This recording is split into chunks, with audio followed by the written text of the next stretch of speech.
Hello, I'm Isaac Hayes III, founder and CEO of Fanbase, and I'm here with a very important message. We are at a turning point in the Black community where we must have equity in the apps we use that scale to billions of dollars. But this time, we own the infrastructure, we own the culture, and we shape the future. And Fanbase is the future.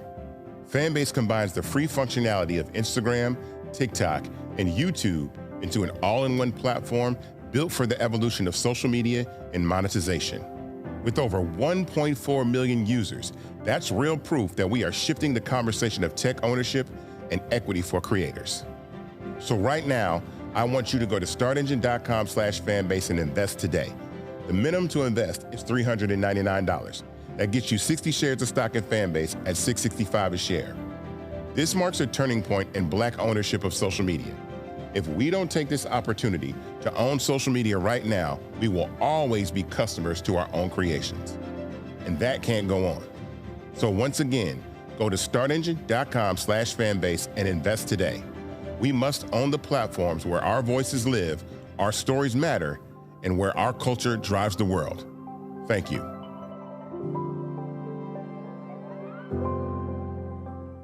Hello. Black Star Network is here. Hold no punches. I'm real revolutionary right now. Support this man, Black Media. He makes sure that our stories are told. Thank you for being the voice of Black America, Roland. Stay black. I love y'all. All momentum we have now, we have to keep this going. The video looks phenomenal. See, this difference between Black Star Network and Black-owned media and something like CNN. You can't be Black-owned media and be scared. It's time to be smart. Bring your eyeballs home. You dig?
Folks, today is Monday, November 3rd, 2025. Coming up on Roland Martin Unfiltered, streaming live on the Black Star Network. We're here at New Light Baptist Church in Virginia Beach, Virginia. This is election eve. Huge elections taking place tomorrow here in Virginia, but also all across the country. Tonight, we'll be chatting with a number of candidates, also hearing from pastors and other activists about how critically important this election is.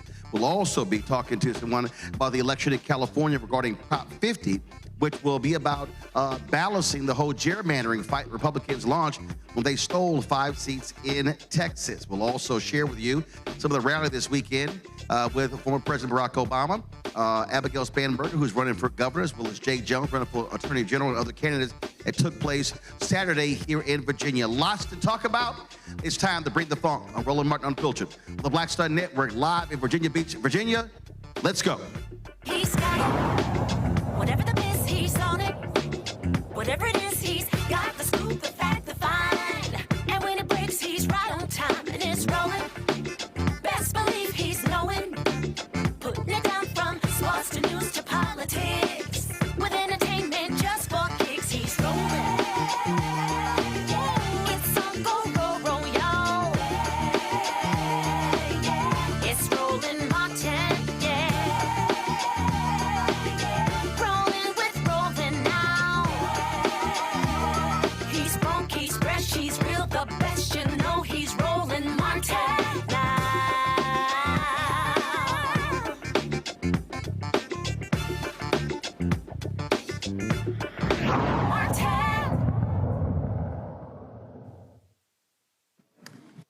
Folks, we're here at New Light Baptist Church in Virginia Beach, Virginia. This, of course, is a crucial election taking place in this state, but also a lot of races happening all across the country. Tonight, we'll be chatting with candidates who are running for office, also talking with folks who have been really out here working the ground to try to get as many people out as possible. What is at stake here in Virginia? Democrats control the Virginia Senate. They're trying to maintain control of the Virginia House. If so, Don Scott remains as the first black speaker of the House of Virginia. And if they win the governor's mansion with Abigail Spanberger running against Lieutenant Governor Winsome Sears, they will then have the trifecta. Of course, there are more Republican states in the country where they control both chambers of the legislature plus the governor's mansion. And so Democrats, that's their focus in this state, to really be able to move forward a lot of legislation that has been, frankly, vetoed and killed by Republican Governor Glenn Youngkin. And so that's what we're looking at in this state, but also you have gubernatorial races in New Jersey. You also have, of course, Supreme Court retention races taking place in Pennsylvania, mayoral race in Seattle. You have constitutional amendments on the ballot in Texas. You have the Public Service Commission races taking place in Georgia. And so there are all sorts of elections. Plus, in Philadelphia, you got the DA's race with Larry Krasner, and on and on and on. And so do understand this election, considered an off year. Next year is the midterm elections. Does not get as much attention, but these races are just as important. Also, keep in mind, you've got a mayoral race happening in Detroit as well. And so lots of things that are going. We'll be covering a lot of that. Plus the Prop 50 referendum is going to the ballot in California. We're going to have a guest talking about that as well. But first off, I want to talk about what's happening here in Virginia. We'll start off with our panel here. We've got three folks of the cloth joining us right now. We have, first of all, we have Pastor Veronica Coleman. How you doing? Good evening. All right, y'all can clap. Y'all can go ahead and clap. It's all good. We got Pastor Cowan. How you doing? Yes, sir. All right then. Is it Majette? Eric, how you doing? All right, good. Pastor, I'll start with you. Give me a sense of what you have been hearing from in conversations with congregation, also folks in this community about this election. What have they been talking about? What do they care about? What have they been saying? Well, one of the things that I'm hearing is that there's a sense of urgency there. People, the climate that we're living in there's a lot of fear out there, a lot of unknown, a lot of uncertainties with all the changes, particularly with this upcoming election. And one of the things that I'm hearing a lot about is what's next, what's going to happen to me, how I'm going to live if the Medicaid and the SNAP programs and all those things they're in jeopardy. What do we do as a church to be able to move forward regardless of the situation or what happened? So there's a lot of, even the younger folks are coming to me in our ministry and asking us, hey, what's happening with the economy? What's going on? It's all about the government shutdown. So there's a lot of uncertainties within the local ministries and within our congregations that are looking for answers. They're looking for real answers. And I would say this, I said this Sunday, people are hurting for real. This is not a joke. And it's so critical that we vote and we do what we can do, because your vote is your voice and your voice is your power. And we have to make sure that we do our part as a community and come together. And it's also time for the local church to step up as well, to be the church. So those are some of the things that I'm hearing in my congregation, even outside of my congregation. Everywhere I go, they're talking about it, what's going to happen, the election, the importance of it, and what we're going to do next after this particular election is over, after tomorrow. One of the things that's very important in this area in Virginia Beach definitely is this vote on 10-1. Yes. So in Virginia Beach, one of the main issues that's facing is representation of your district for vote. So when we come to the polls on tomorrow, we got to make sure we're voting yes on 10-1 so that we absolutely have our voice represented in our community. Another thing that's a big issue with all of the cuts with SNAP and also in healthcare. One of the issues is how are the families going to be able to survive? And then also, how am I going to make sure that health care is provided for each one of my family members? I work in the hospital system, so one of the things I've noticed is the number of people going into the hospital, and the number is rising, but you still don't have the capacity to sustain the numbers that are coming in. And finally, in Virginia Beach, it costs too much to live here. Amen. We need some affordable housing. Talk to me, somebody. Very important issue. Well, first of all, when you talk about 10-1, let's just be real clear. We're talking about the gerrymander battle that started with the racist maps in Texas. Donald Trump told Governor Greg Abbott that he wanted to take out Congresswoman Jasmine Crockett and others. And he said, get me 5 seats. So Texas kicked it off, a mid-decade redistricting. Then, of course, California said, fine, you do that, we're going to respond. That's why they have Prop 50 taking place tomorrow in California, because they have to go to the voters to actually change that. But same thing happening here in Virginia. And so when you talk about 10-1, that has redrawn the lines to have 10 Democratic members of the House and 1 Republican. Then, of course, we've seen gerrymandering take place in Ohio. We see what's happening right now, where they're trying to do it in Indiana. In Missouri, they of course, took away the seat of Congressman Emanuel Cleaver there. And so we're seeing this take place all across the country.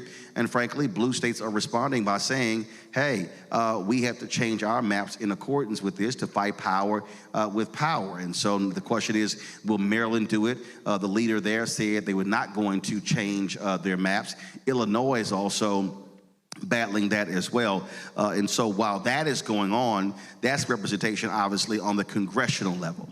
What we're talking about tomorrow, Pastor Coleman, is what's happening here on the state level. You got these statewide races, of course, the governor, lieutenant governor, you've got the attorney general, all those critically important races. Then, of course, down ballot, you've got state rep races, but you've got state's attorneys, you've got your DAs, you've got sheriffs. And so I'm always trying to explain to people we have to be thinking top to bottom, bottom to top, and not just only focus on the races that get the most attention. Definitely.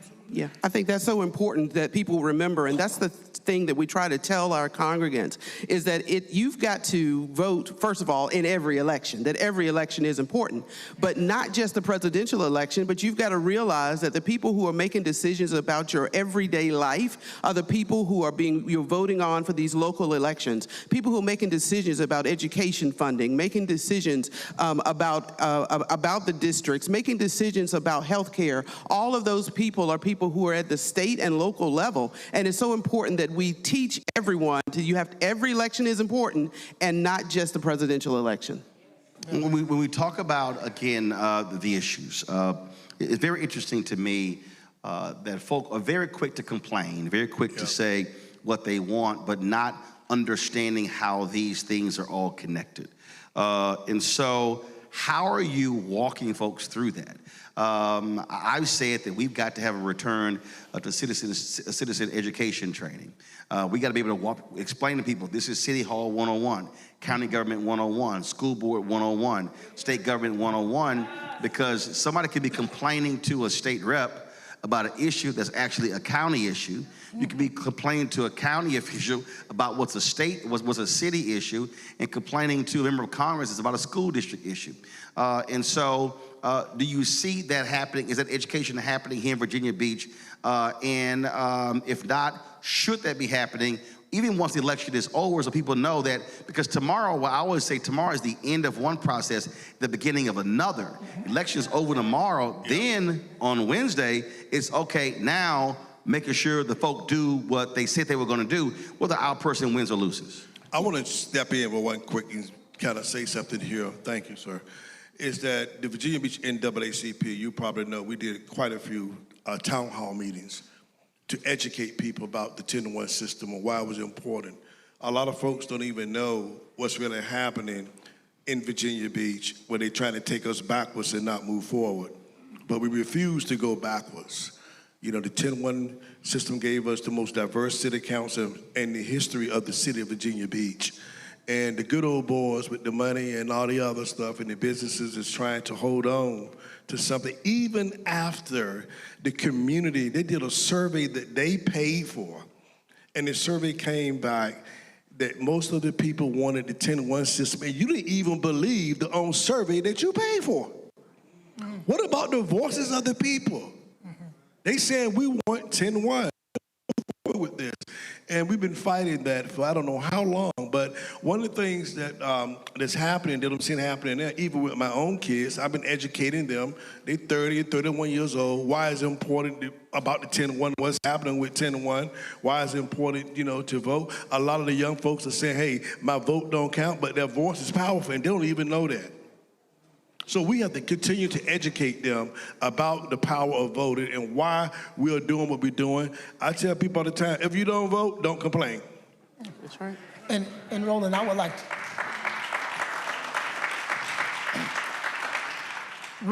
to say, like you just said, the voting process really is just the beginning. It's still holding the elected officials' feet to the fire and making sure that they're following up on the promises that they gave to the community. But that also brings about the church being a part of the civic engagement. You got to go to city council meetings. You got to go to the meetings at the state just to make sure that your representation of your voice is heard, on not just on voting day, but on a compelling way by showing up and being present. Because I've noticed that when it's a big issue, and it's just with the City Council of Virginia Beach, when everyone shows up, guess what? That whole council sways. Yes. It changes. But if you got an issue and it's only a few people that are showing up, they'll sweep it right up under the rug. And that's why I was that point, because I cover city government in Fort Worth, cover county government in Austin, Texas, in Dallas, in Houston, same thing in Chicago. And unfortunately, what happens is many of us respond on the defensive. So something happens, then all of a sudden, mass protests, we show up, not realizing that council meeting is happening consistently, and we've got to be there to put pressure on them, and that has to happen. And unfortunately, we are not that focused always on being at those committee hearings where stuff is actually getting done. And it's so important that we take the charge in helping people to learn how to engage. One of the reasons why people don't do it is they don't know how to do it. And it's so important that the church takes that as part of their responsibility. And of course, we teach people that your vote is your voice. And if you don't vote, that means somebody else is speaking for you. Somebody else is making the decision. Somebody else is deciding what's going to happen. And so you've got to vote so that you can continue to have a voice and then continue to be engaged in the process. And one of the things that I try to connect people with is that God wants us to be good stewards. And a part of being a good steward is caring about our communities, caring about our neighbors. We're supposed to love God and love our neighbor. Well, part of loving your neighbor is making sure your neighbor has what they need, making sure that we connect the issues our issues with education and food insecurity and all of those things. Voting the right way means that I'm doing what's necessary for my neighbor to have what they need. You mentioned housing. That's it. Pastor, you mentioned housing earlier, and affordability is a major issue. Yes. And again, elected folk play a role in that, especially when you talk about giving tax breaks to developers and folks along those lines. Yes. And so how do you see rallying people to really push elected officials on the issue of affordability here in Virginia Beach? I think one of the big issues is making sure that people understand what that issue of affordability really is.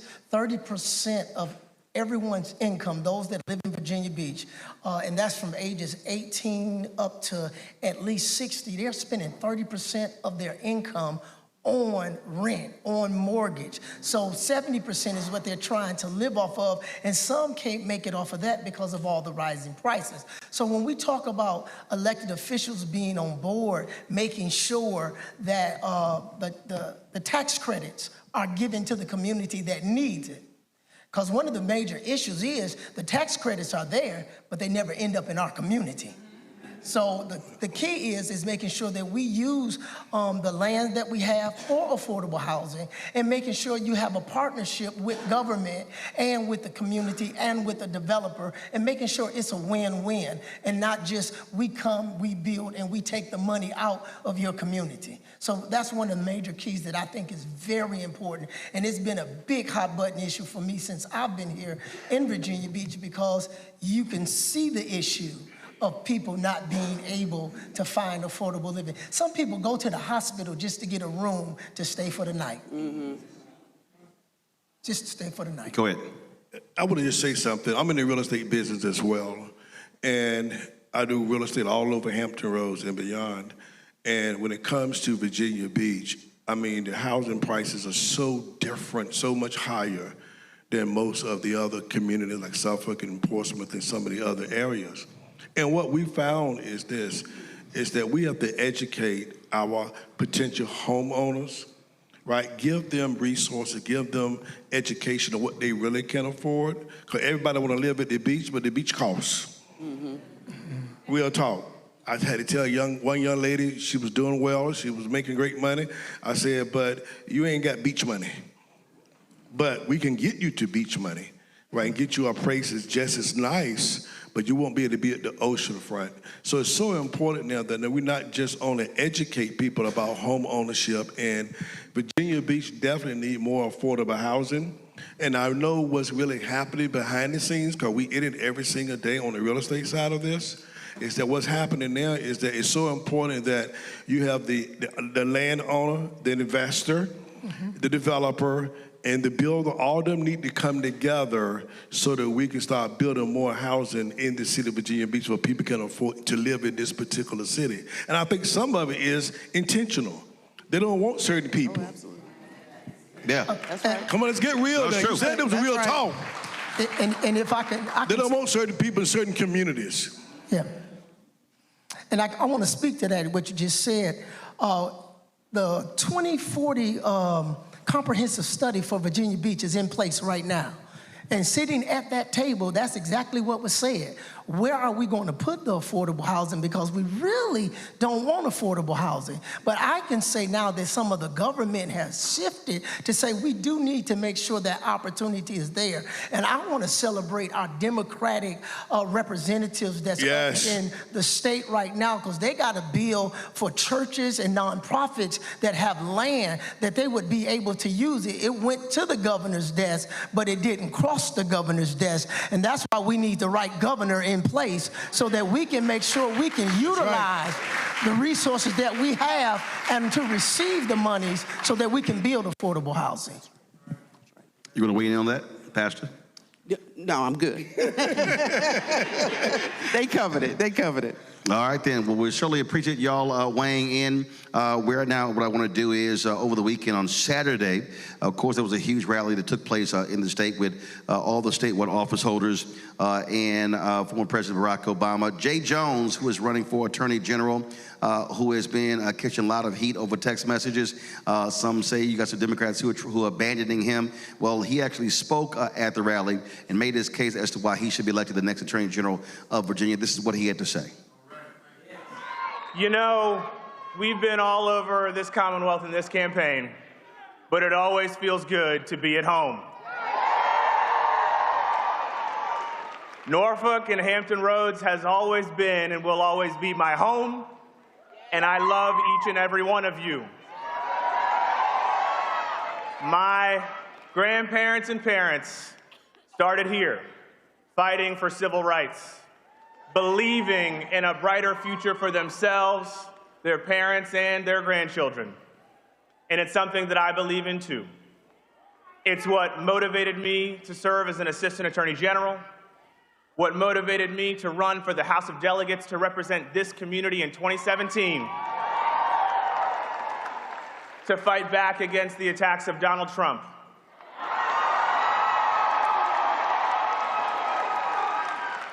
And 8 years ago, we had leaders in Virginia united in pushing back against that excess and chaos and overreach. But right now, we've got willing enablers of the president's agenda.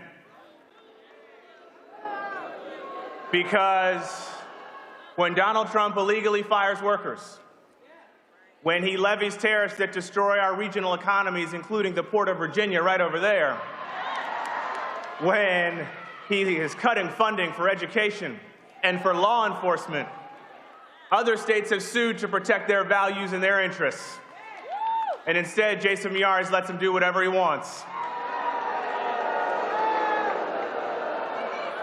Because when big corporations are jacking up prices and making it hard for every single one of us to live. Because when an abortion ban that Jason Miyares and Glenn Youngkin pushed, that we stopped, by the way,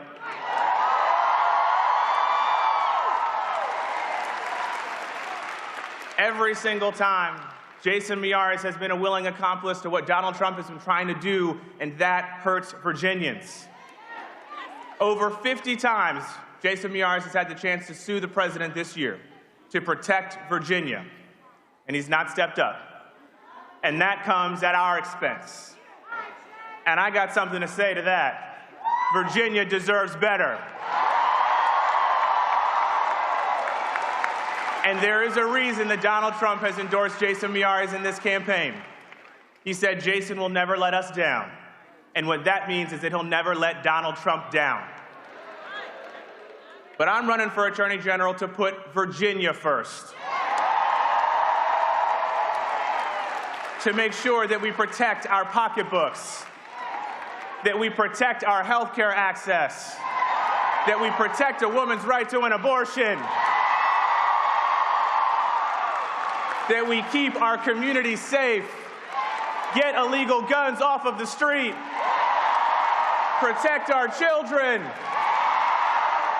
That is what we will do as Attorney General. And folks, I gotta say, the stakes of this race couldn't be higher, and the contrast couldn't be more clear, because we have an opportunity to chart a better course here in Virginia, to make sure that everyone can achieve that brighter future that my parents and my grandparents and that I and each and every one of you continue to fight for every single day. This is our moment, Virginia, and I know it starts right here in Norfolk. So if you're ready to elect a governor, lieutenant governor, attorney general, members of the House of Delegates and Democrats up and down the ballot this year, you will make some noise, because the world is watching. They want to see what we're going to do, and we're going to send a loud, resounding message that we don't take Donald Trump here in Virginia. We take it for us. It's our future. Let's go get it. Thank you, and God bless every single one of you.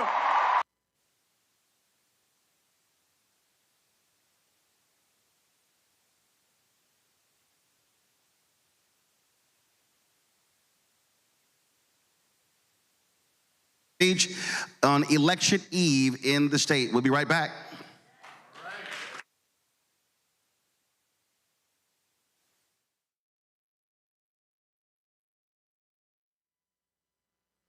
Election night 2025. Black votes matter. Join Roland Martin and an expert panel of guests for the realest and blackest election night coverage in the nation, focused on the issues that matter to you and our community. Watch Roland Martin Unfiltered, Tuesday night, November 4th, starting at 8 p.m. Eastern for the latest updates and election results from critical races around the country. Black Star Network, the voice of Black America. Black-centered.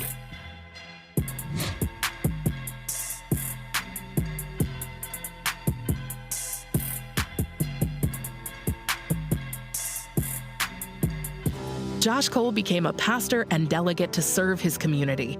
That's why Josh is fighting to lower costs for families hurting from inflation and make sure we can all afford quality health care. But Sean Steinway has embraced his MAGA backers who support Trump's mass firing of federal workers and the MAGA plan to ban abortion with no exceptions. We deserve better than Sean Steinway. I'm Josh Cole, candidate for delegate, and I sponsored this ad. I'm Russell L. Honoré, Lieutenant General, United States Army, retired, and you're watching Roland Martin Unfiltered.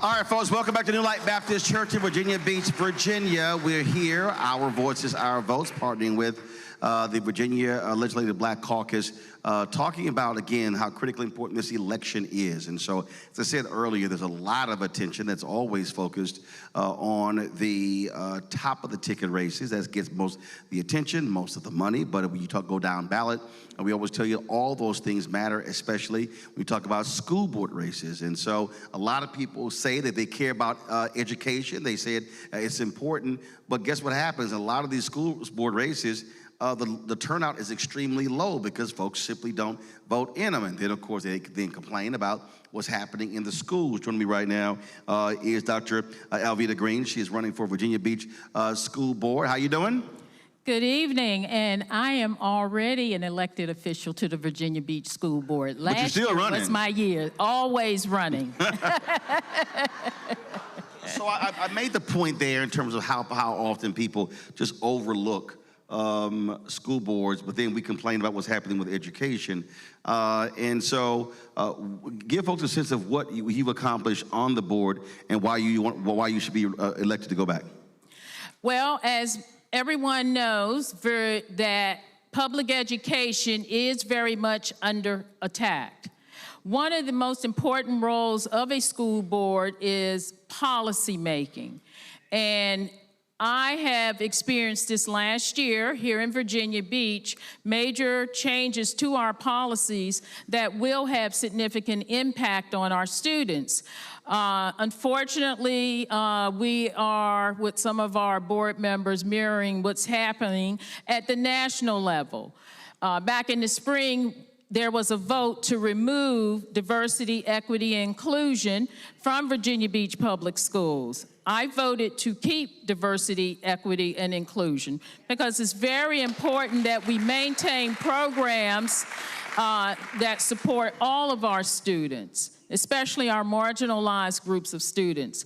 So if people don't believe that it is important to vote in all elections, look at what your local school boards are dealing with during this difficult time.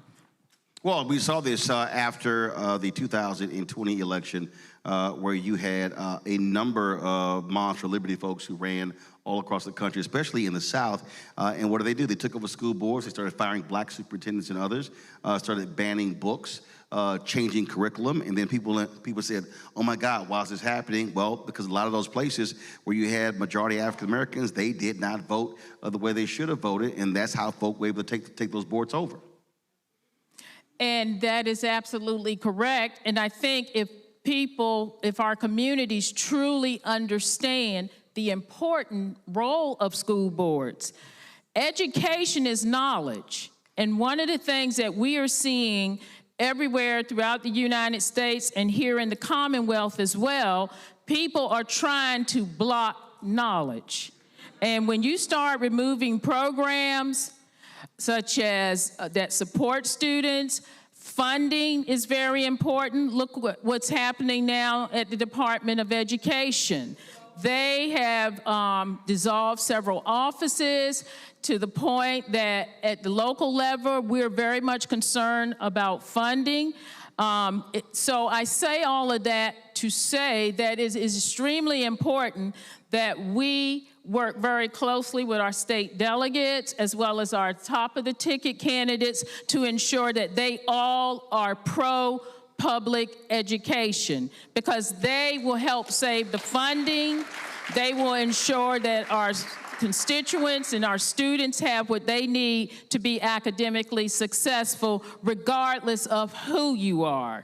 It's not about what you have, but we are trying to make sure that every student is an independent citizen and can take care of him or herself. And they will not have to rely on programs that we are now seeing being eroded away because someone has decided that those funds need to be diverted to other causes that will not benefit our students in public education.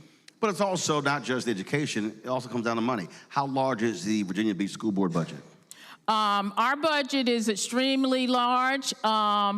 And we have a good tax base that helps us fund a great education.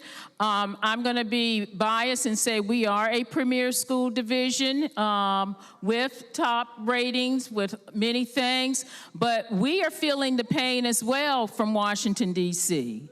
And so even the school divisions that have a budget where we have a good tax base for funding our public education, we're going to have some tough decisions to make as we start our new budget process in January. See, the reason I raised the budget question, again, we don't think about this here, but when you talk about school boards, you talk about contracts. You talk about who are receiving those contracts. You're talking about food contracts, vendor contracts. Also, when you start having bond elections, you're also talking about money there. And so again, people can't overlook the reality that if you don't vote in the election, you don't put the folks in place, then you won't be able to have folks who understand how that money is being dispersed, especially to black businesses. That is correct. And when you look at your voting power, look at and see what platforms your candidates have on public education. That is extremely important. Where do they stand on the issues? Where do they stand on what funding public education? Where do they stand on who receives contracts for vendors, as you just referenced, and other things, staffing, curriculum? That is not just a school board issue. That is an issue for the entire community, as well as for anyone who is running for office. If reelected, what do you want to get accomplished? What are your top 3 priorities? One, I would like to see, first of all, diversity, equity, and inclusion return to Virginia Beach Public Schools. The second priority would be teacher pay, making sure that our teachers receive a decent salary so that they can afford to live in Virginia Beach, the city of Virginia Beach. And my last priority, which is related to anything that I do as a member of the school board, is to ensure that every student knows that he or she is valued and respected and will be academically successful and leave Virginia Beach Public Schools prepared either to continue their education or enter the workforce. All right then. Well, Dr. Green, we appreciate you joining us. Good luck on Election Day tomorrow. Thank you. I appreciate it. All right. Before we go to break, as I said, Saturday, a rally took place in Norfolk. Here is the gubernatorial candidate for Democrats, Abigail Spanberger. Back in 2014, we were living on the West Coast, stationed there with my job at CIA after spending time overseas, and we were getting ready to bid on our next post. And with CIA, you can go anywhere in the world. And so we said to our oldest daughter, we have 3 beautiful, amazing daughters, and we said to our oldest daughter, who was in kindergarten at the time, where do you think we should go? We pulled out a globe. We said, what do you think? Kenya, England, where should we go? We can go anywhere. Where should we bid? And she said, Virginia. And we said, no. No, with Mommy's job, we can't go back to Virginia. And she said, well, why wouldn't we go to Virginia? Everyone we love lives in Virginia. And so we decided to pivot from a path of service to country to service to community, because she was right. Everyone we love lives in Virginia.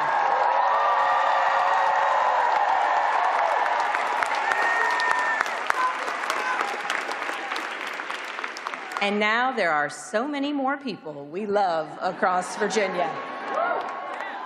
We came back home and we invested in the community that had made my husband and I who we are. I volunteered with Moms Demand Action. I started a Girl Scout troop.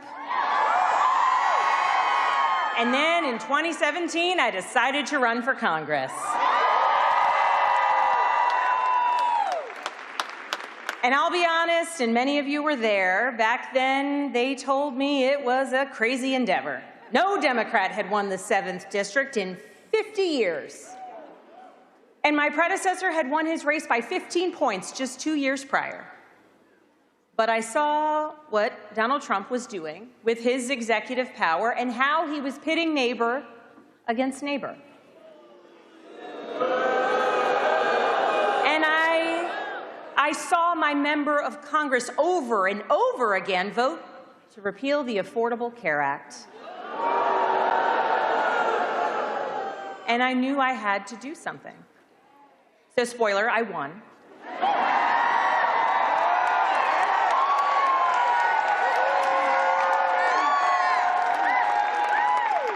And then I won again. And then again.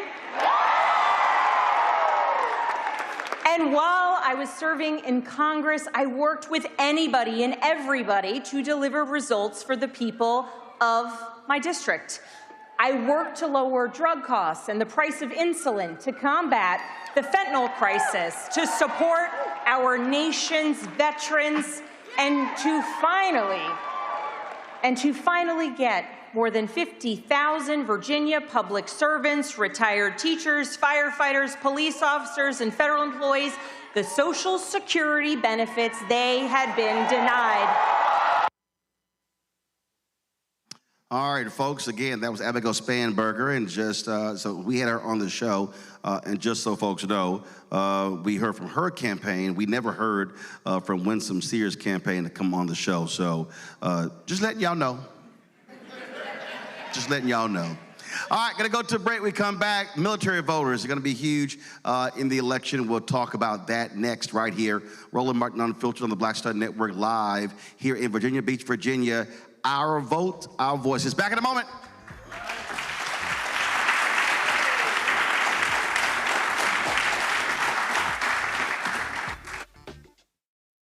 Election night 2025. Black votes matter. Join Roland Martin and an expert panel of guests for the realest and blackest election night coverage in the nation, focused on the issues that matter to you and our community. Watch Roland Martin Unfiltered, Tuesday night, November 4th, starting at 8 p.m. Eastern for the latest updates and election results from critical races around the country. Black Star Network, the voice of Black America. Black-centered.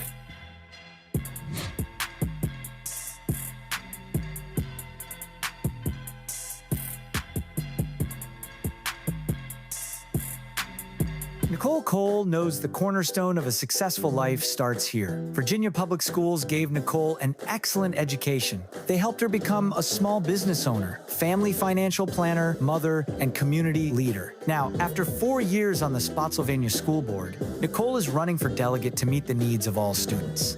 As our delegate, Nicole will fully fund our schools, raise teacher salaries, and help graduating students stay in our communities. Nicole Cole for delegate. For us, for our future. In the military, I gave orders, and they went a lot further than they do around here. If there's one thing I've learned as a mom and foster parent of more kids than I can count, investing in their future isn't a choice. In Richmond, I'll fight for Stafford's fair share for our schools. Smaller class sizes, better teacher pay, and more vocational training. I'm Stacey Carroll, and I'll fight to get our kids' future in order. Said the quiet part out loud. Black votes are a threat, so they erased them. After the Supreme Court gutted the Voting Rights Act in 2013, Republican legislatures moved fast. New voter ID laws, polling place shutdowns, purges of black voters from the rolls.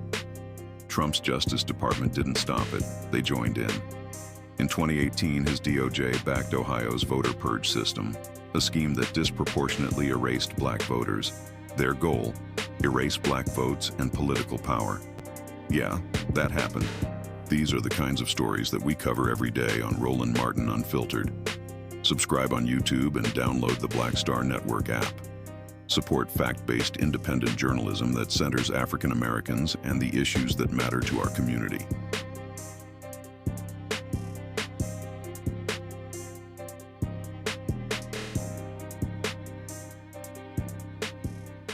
Melanie Campbell, National Coalition on Black Civic Participation and Black Women's Roundtable.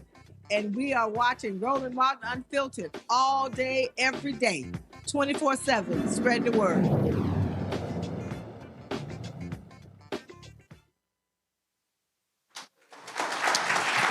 All right, folks, welcome back to New Light Baptist Church in Virginia Beach. Glad to be here.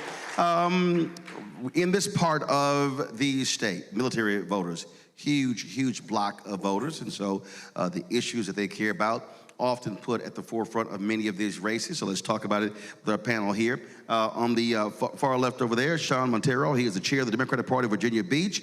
We've got Susan Hippen, who is the chair of the military caucus of the party, and we have a retired sailor, Ken Sutton. Give it up for him, y'all.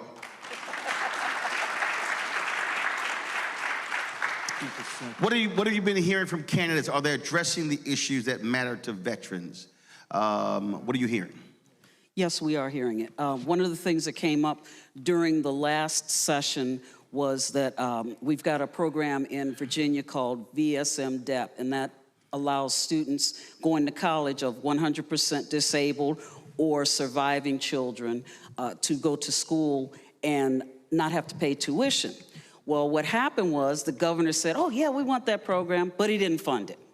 See, your principles are based on what you pay money for, and he did not. Virginia has the 5th largest concentration of veterans in the nation, and they want us here. They want to tax our retirement. They want to tax whatever we can, but they don't want to give back. And that was one of the things. Fortunately, some of the delegates here in the local area in Norfolk and in Virginia Beach went to bat for that.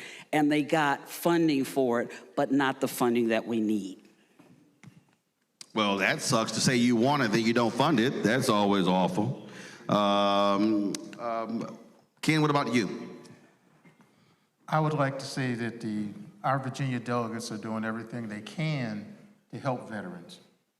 A couple of them are veterans. I'm looking at one right there, Michael Fagans. But also, it's just like my dad telling me, well, listen, you can take the car out Saturday night, Ken, but there's no gas in the car, Dad. I guess you can't go out Saturday night. And unless you got some money. Unless you got some money. But you speak with forked tongue when you say one thing and don't put any money in my pocket. And without money in my pocket, I can't work, I can't eat. And for veterans, I've done some long stretches, I've been shot at, you know, and we've paid our dues. So how about treating us with a little bit more respect? That's all I ask, is a little more respect. And and even though this is a state elections right now, I want the VA, the Veterans Administration, not Virginia. I want the Veterans Administration to step up their game so I don't have to wait 5, 6, 7, 8 weeks to get an appointment. Oh, that's not gonna... Well, Trump done screwed that up, so that ain't... We won't even, okay. No, but that's the issue. I mean, they've decimated the Department of Veteran Affairs. They've laid off thousands of people, and they want to fire more folks. Well, the biggest thing about that is... But he loves the military. Yeah, right. My thing is about the current president is that he does not do anything he says he's going to do. He lies about what he does do. He lie about lies. I'm sorry.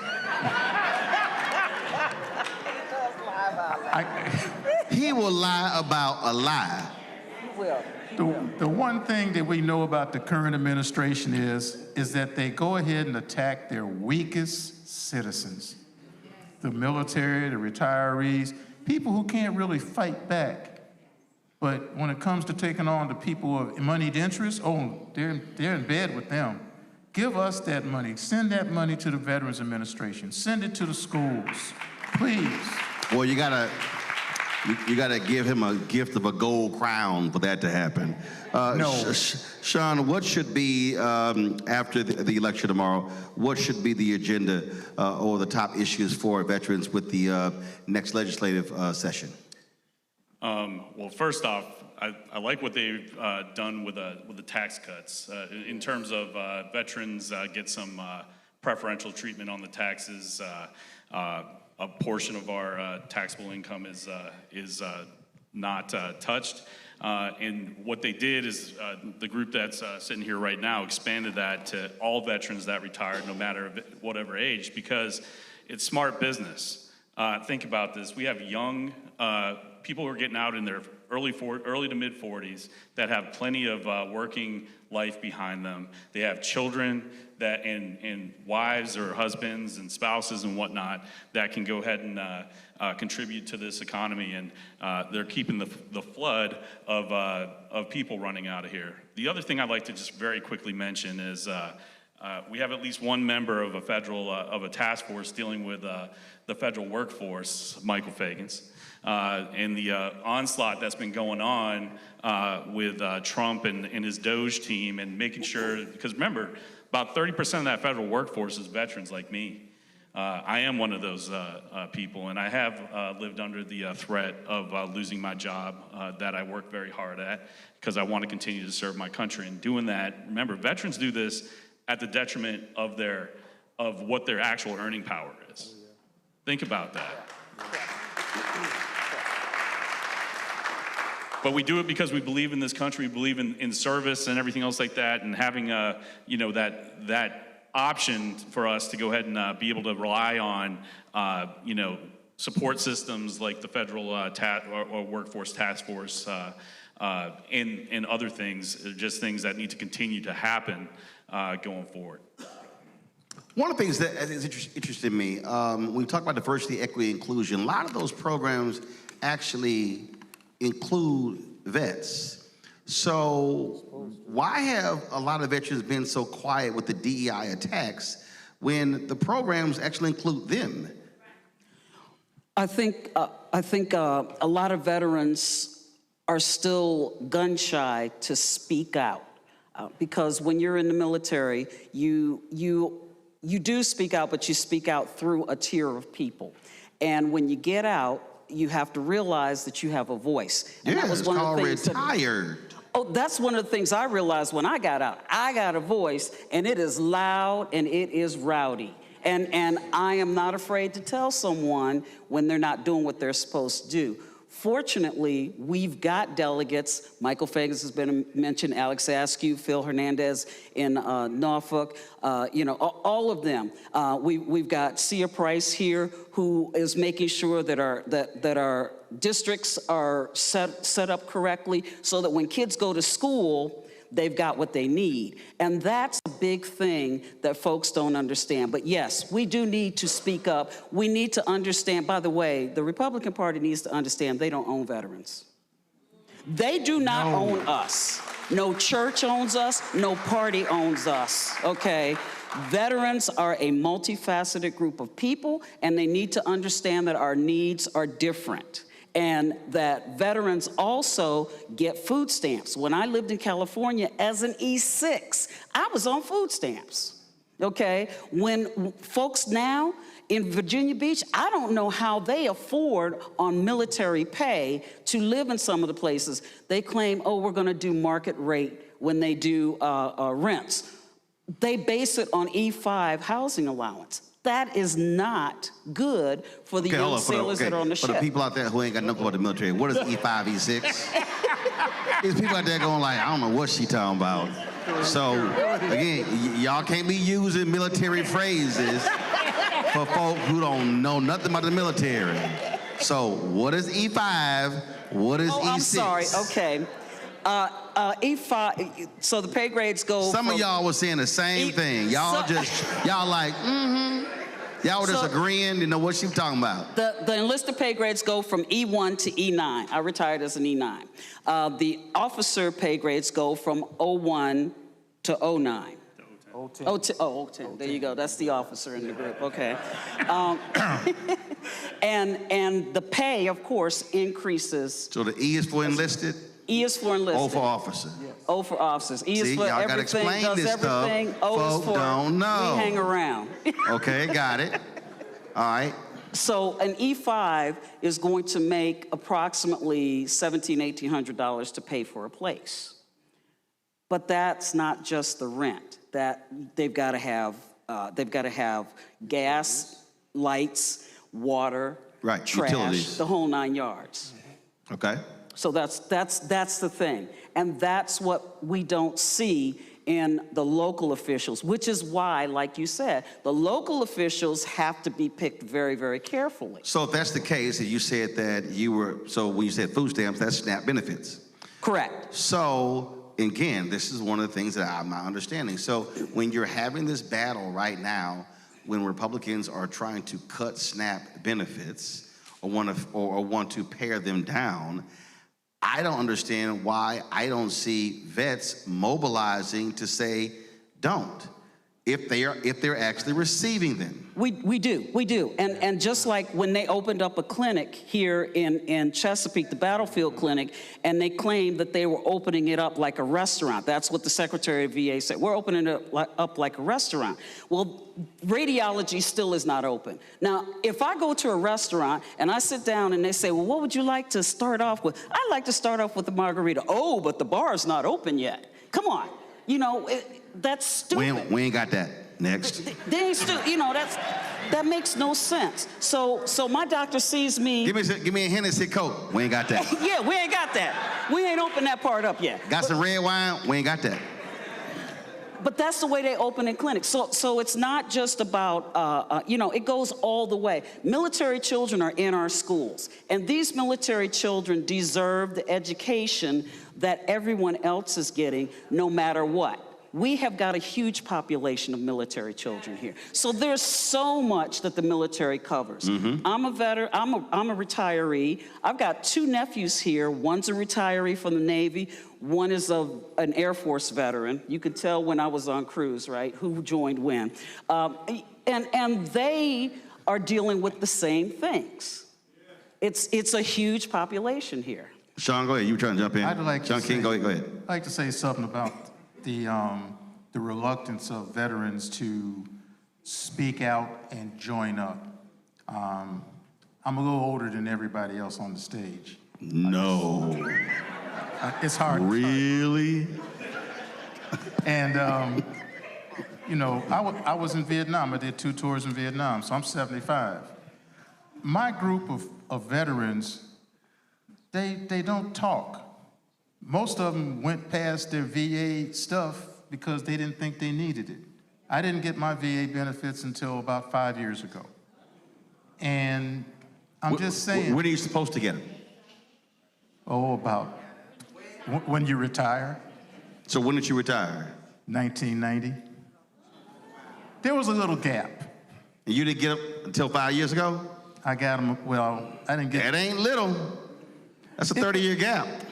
But this is what you're dealing with. Mm-hmm. I'm alive. I don't have to go to the hospital. I'm not in a room somewhere. I'm good. So I'm just going to go on with my life. And that's what veterans do. They get and go along with their life. I was a school teacher. I've done different things in my community. Veterans are in every aspect of our community life. But they don't say nothing.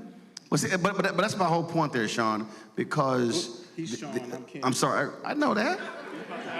Okay, Ken, let me explain to you how television works. This is Roland's show, Ken. This is Roland's show. We got you, Sean. See, Ken, let me explain to you how TV works. So when you finish making a comment, it's called a segue. It's called a toss to the next guest. So when you finish talking, I say the name of the next person where I'm signifying they're going to speak next. So if you allow me to be a veteran at this,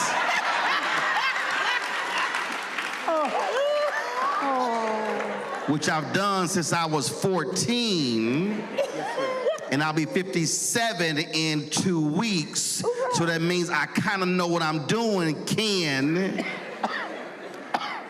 So let me toss to Sean. Thank you. You're welcome. Now, Sean. I think this is still the Roland Martin show, so we're going to go ahead and keep Right. You don't see it right here. there on my shirt. Ken. All right. The reason I raise that point is because the reality is in this country, supposedly, especially with these politicians, they hold, oh my God, veterans, our military, our veterans. They say all of that until it's actually time to fund stuff. And the public does the exact same thing. So the reality is veterans have cachet if it's used. And I just believe that if more veterans speak up and speak out of, against what is happening, people may be listening differently. And so more need to be speaking up when it comes to what is happening in this country. Go ahead, your thoughts. Yeah, so, I mean, if you think about it, to become, you know, somebody who is able to go ahead and raise arms against your enemies and do things that we as normal human beings are not necessarily used to, it requires some conditioning, right? So we do that through military training, we do that through our basic training and so on and so forth. That's pounded into us year over year that you're part of that. So you now become part of a collective. Part of that collective is apolitical. And then you all probably seen it. There are some that feel empowered through what is they consider patriotism to speak out in ways because they think that they got there by themselves. They think they brought themselves up, you know, through the ranks by themselves and achieved whatever they achieved by themselves. When they don't realize that it was their mom and dad, it was a teacher, it was somebody who had been an unspoken mentor, you know, a village that brought them up there. It was then their NCOs and senior NCOs. So that's senior non-commissioned officers like Susan over here, or it could have been their commanders and so on and so forth.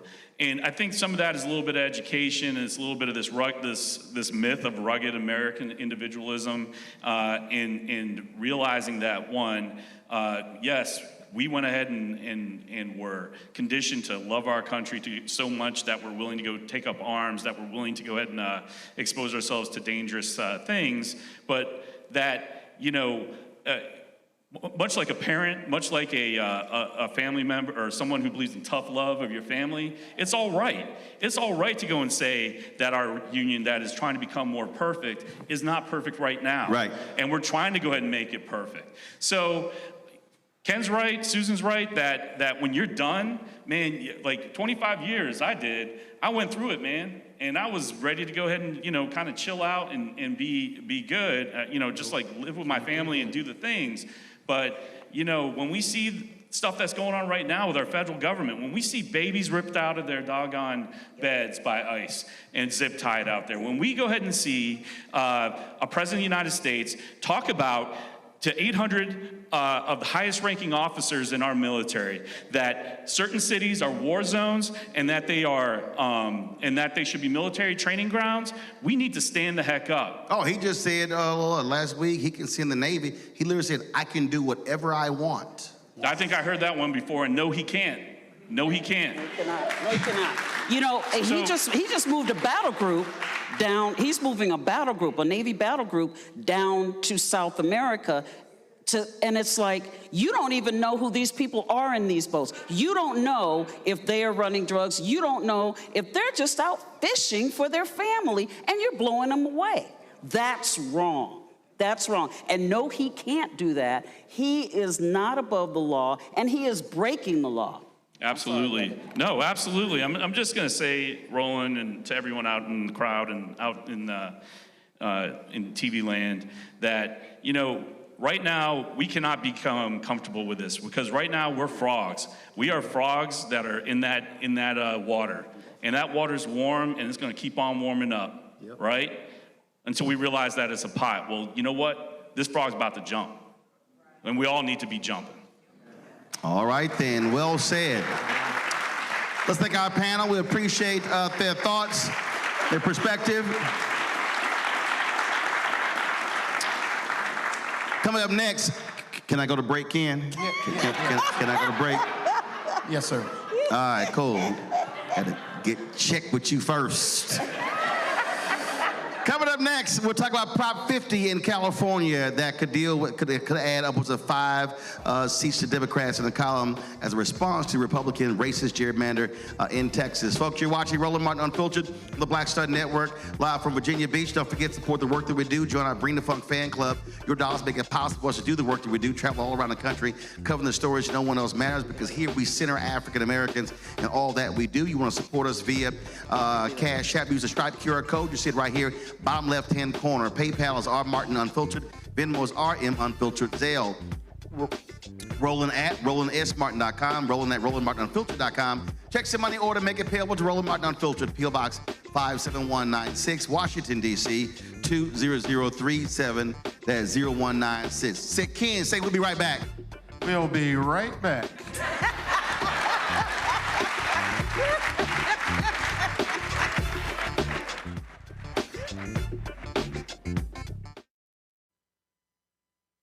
Election night 2025. Black votes matter.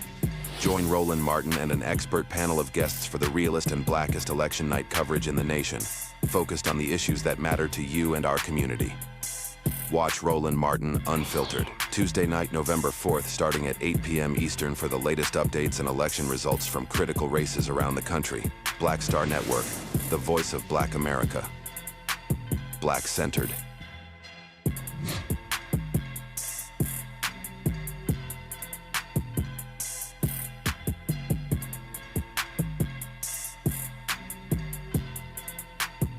If in this country right now, you have people get up in the morning and the only thing they can think about is how many people they can hurt, and they got the power, that's the time for mourning. For better or worse, what makes America special, it's that legal system that's supposed to protect minorities from the tyranny of the majority. We are at a point of a moral emergency. We must raise a voice of outrage. We must raise a voice of compassion. And we must raise a voice of unity. We are not in a crisis of party versus party. We are in a crisis of civilization, a human rights crisis, and a crisis of democracy itself. And guess what? You've been chosen to make sure that those that would destroy, those that would hate, don't have the final say, and they don't ultimately win. Michael McMillan, President and CEO of the Urban League of Metropolitan St. Louis, and you are watching Roland Martin Unfiltered.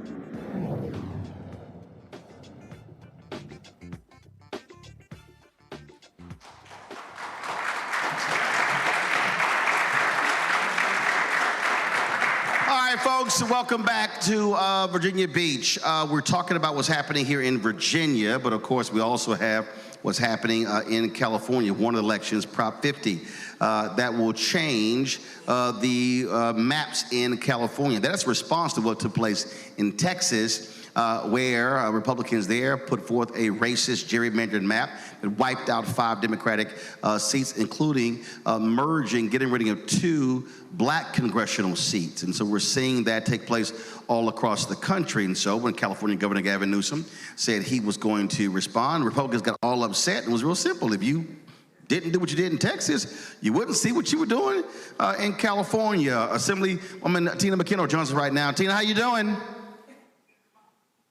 Roland, thank you so Tina, can you hear me? For me this evening.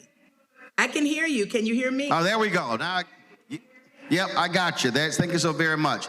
Again, as I said, what's happening in California is a direct result of the racist gerrymander that took place in Texas. If Texas doesn't do what they do, California doesn't do what they do. And so when I hear these Republicans in California complaining, it's amazing how quiet they were when they were making the move in Texas. Well, absolutely, they were quiet, and I love my governor because he just doesn't mess around. Once they passed those seats to draw those seats in Texas, we in California decided, okay, you have 5, we're gonna put 5 on it. We have enough Democrats to pick up 5 more seats. We still have to fight for them. And the state legislators, we voted, we did 3 votes we passed 3 bills to make sure we put this on the ballot. But we didn't just gerrymander and just take over. We went back to our voters and we asked them, can the legislators redraw the maps? And that's what's on the ballot tomorrow.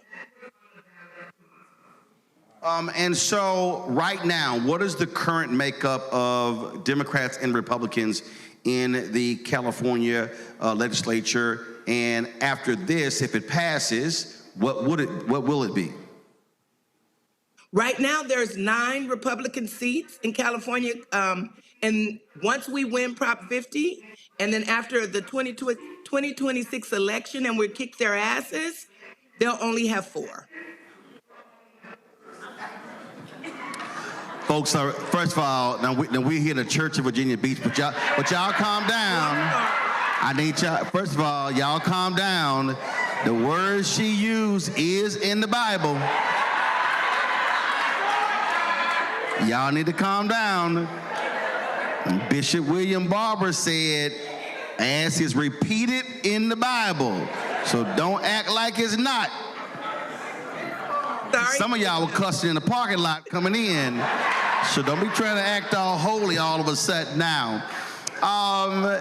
And so what you have now, Tina, is an arms race. And so at the end of the day, it would be idiotic for Democrats, where they have the power, not to respond. And I think one of the issues that I've long said that Democrats do, which I think is screwed up, they play by a set of rules that the other side does not play by.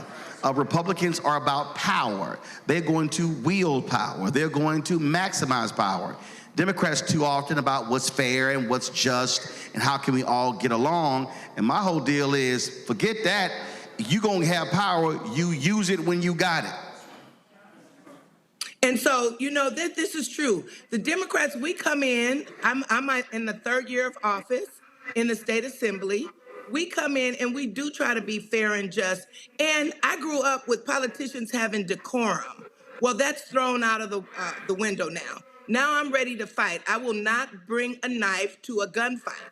And that's why here in California, we've decided we will redistrict those 5 seats.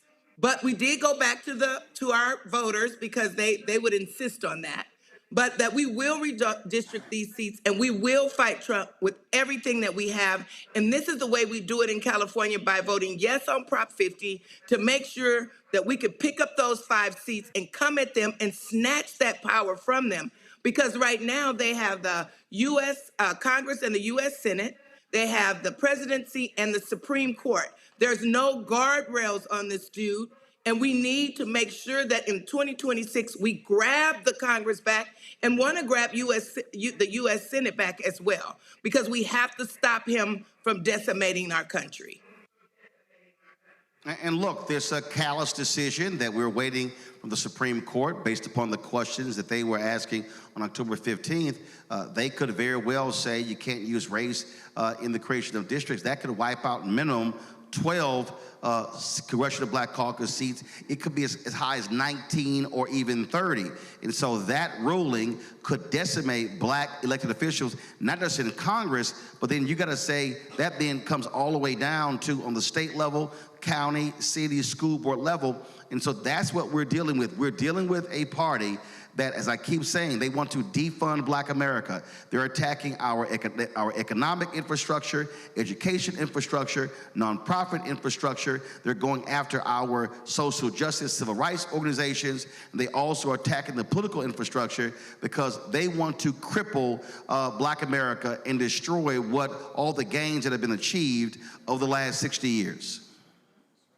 And this is important, and it's extremely important, and I thank you for raising this and keeping our community educated, because we as Black people, we have to wake up, Black people. They are trying to erase us. They want to erase our history. They want to erase the gains that we have made. They don't want us to have the jobs anymore. They're trying to get rid of us. And so we must stand up and fight. I need everybody out there in this audience to pay attention. Make sure that you're reading, that you're listening, and that you're not just listening to fake news as well, because they're also trying to fool us. Make sure that you cast your vote in these elections. It's very important for us to be represented. And they are going to try to redistrict us out of our seats. So we have to look at, as we come up to 2028 and we start to get ready for the census, fill your census out.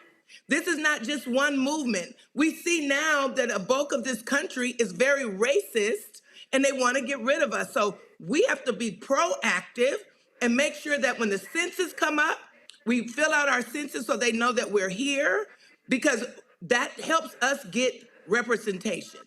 When they get ready to redistrict again, we want to make sure that our votes are counted, that our census numbers are counted. This is the way we keep representation. And so we have to pay attention, we have to fight, we have to vote. We cannot sit on the sidelines on this one, because all the gains that we've made, they want to push it back. We can see this is still a racist country. Sorry, this is not what we saw when we watched The Cosby Show. This is real. This is a really racist country, and we have to make sure that we're there at the table fighting. All right. Assemblywoman Tina McKenna, we certainly appreciate you joining us right now, and we look forward to folks passing Prop 50 tomorrow in California. Thank you, and pray for us. We're going to pass this, and we're going to push this through the country, because once goes California, so goes the rest of the country. Thank you, Roland. I appreciate you. I appreciate it. Thank you so very much. We're going to go to our Black Star Network studios. Brittany Noble has our headlines. Brittany? Well, Roland, America's got a severe identity crisis. A new political poll shows nearly half of Americans, well, they think our best days are behind us, and only 4 in 10 believe the future looks bright. And here's what's wild. 2/3 of Americans say the government often lies to the people. That's not just one side talking either. Both Trump and Harris voters all agree. The poll paints a picture of a country that feels lost and uncertain. A lot of Democrats say the American dream is dead, while many Republicans still see hope ahead. At the end of the day, people are asking the same question. What does the American dream even mean anymore, and who's it really for in 2025? In Ohio, the state's redistricting commission has approved a bipartisan congressional redistricting plan that will last for 6 years, giving Republicans an advantage in 12 out of Ohio's 15 U.S. House districts. The plan, which is set to take effect next year, was passed unanimously by the 7-member commission after a last-minute agreement between Republican and Democratic legislative leaders. This deal was made to prevent GOP lawmakers from having the opportunity next month to pass a more heavily favored map on their own. If the Republicans had proceeded with a unilateral plan, Democrats had indicated they would likely pursue a referendum to repeal it in the 2026 ballot, which raised concerns for both parties. The new congressional map will be in effect from the upcoming midterm elections until 2031. A federal judge ruled that the Trump administration's requirement for documentary proof of citizenship to register to vote is unconstitutional. The ruling blocks President Trump's executive order, which sought to enforce stricter voter verification measures and increase federal-state cooperation on election oversight. Judge Colleen Collar-Cotelli in Washington, D.C., sided with Democratic officials, declaring Trump's order an unconstitutional violation of the separation of powers. The judge said that Trump lacks the authority to impose such changes. Those powers rest with Congress and the states. Well, the twice impeached, criminally convicted felon-in-chief Donald the Con Trump is once again with a new threat of U.S. military action, this time in Nigeria. He's accusing the country of targeting Christians and says he'll cut off all U.S. aid and send troops in, quote, guns a-blazing. Defense Secretary Pete Hegseth is backing him up, saying the Pentagon's preparing for possible action. But Nigerian officials are pushing back hard, saying there's no genocide against Christians and that the violence in the country impacts everyone, including Muslims and other civilians. Well, experts say Trump's framing oversimplifies a complex crisis. Groups like Boko Haram have been terrorizing communities of faith for years. And what's really needed is peace building, not more military threats. Well, Orange County, Florida, Mayor Jerry Demings has officially entered the race for governor. Demings, a former sheriff and police chief, is making history as he seeks to become Florida's first black governor. He joins a crowded field hoping to succeed term-limited Governor Ron DeSantis. Demings leads one of the last remaining Democratic strongholds in a state shifting to the Republican side with recent wins in Orange County. His campaign faces tough competition. For the Democrats, the front-runner for the nomination appears to be David Jolly, a former Republican member of Congress from 2014 to 2017. On the GOP side, Trump-endorsed U.S. Representative Byron Donalds is among the front-runners, along with former House Speaker Paul Renner. Demings was the first African-American to serve as Orlando's police chief in 1998 and later served as the first African-American sheriff of Orange County from 2008 until 2018. That year, he was elected the first African-American mayor of Orange County, and he won a second term back in 2022. Howard University has received one of the largest donations in its history. Philanthropist Mackenzie Scott is giving the school $80 million. And get this, it's unrestricted, meaning Howard can use it wherever it's needed most. Approximately $63 million is allocated directly to the university, and an additional $17 million is earmarked for the College of Medicine, supporting the training of Black doctors and the upgrade of facilities. Well, this latest gift brings Scott's total support for Howard up to $132 million, funding everything from student aid and new infrastructure to keeping operations steady during the ongoing government shutdown. With this donation, Scott not only showcases her commitment to investing in historically underserved communities, but also increases her total contribution to HBCUs to $381 million in the last few months. Since September 2025, Scott has given $70 million to the United Negro College Fund, $42 million to my alma mater, Alcorn State University, $63 million to Morgan State University, and $50 million to Virginia State University, $38 million to Alabama State University, and $38 million to Spelman College. We will have much more news after the break. Stay with us. You're watching Roland Martin Unfiltered.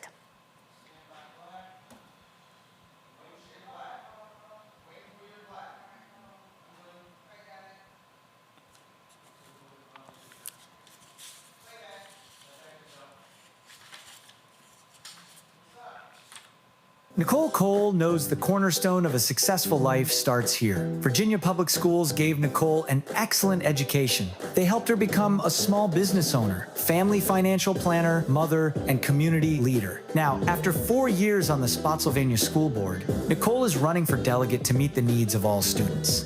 As our delegate, Nicole will fully fund our schools, raise teacher salaries, and help graduating students stay in our communities. Nicole Cole for delegate. For us, for our future. Election night 2025, Black Votes Matter. Join Roland Martin and an expert panel of guests for the realest and blackest election night coverage in the nation, focused on the issues that matter to you and our community. Watch Roland Martin Unfiltered, Tuesday night, November 4th, starting at 8 p.m. Eastern for the latest updates and election results from critical races around the country. Black Star Network, the voice of Black America. Black-centered.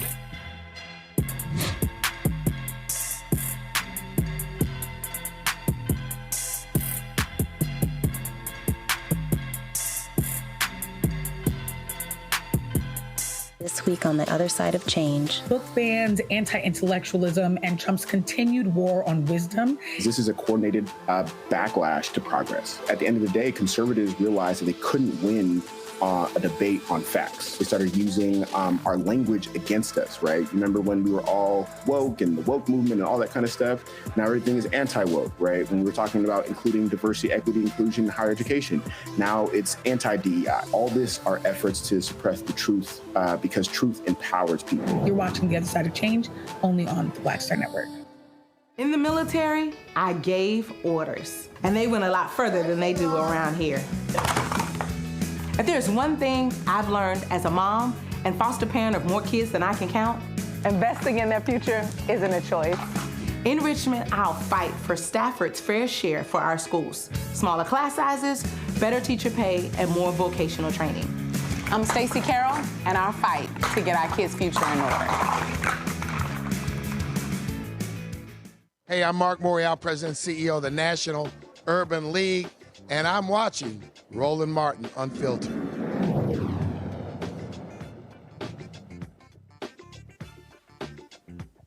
All right, folks, welcome back to New Light Baptist Church in Virginia Beach. Glad to be here. Just want to add a couple of things. You saw Brittany reading the story there regarding the donations made by billionaire philanthropist Mackenzie Scott. She also gave, we showed the graphic, she also gave $38 million. University of Maryland Eastern Shore, and a couple of hours ago, Clark Atlanta University announced that they have received $38 million from her as well. So her total donations to HBCUs has now exceeded $500 million. So Mackenzie, she invited to all the cookouts. I'm just saying. We'll even let her DJ. Just saying. All right, let's introduce our candidates for office. Put your hands together for Virgil Thornton, Mike Fagans, Sia Price, Alex Askew.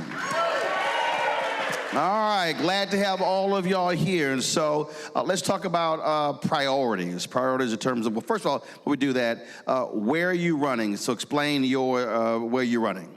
It's running in the 95th District for the Virginia House of Delegates, which is Virginia Beach and parts of Norfolk.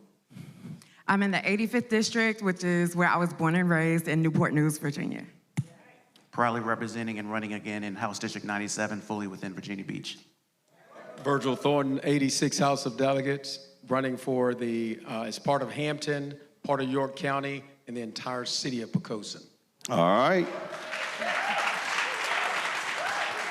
So let's talk about priorities. What are your priorities if you're elected for your district? Absolutely, and thank you for coming to Virginia Beach. We appreciate it. I knew you were here 2 years ago. It really meant a lot. We were able to talk about our platform, and once we got to the General Assembly, we were able to execute a lot of things that we did. And you know, I'm running on, and what we've been working on the past couple of years is education, making sure our schools are fully funded, making sure our teachers are paid not only adequately, but better than adequately.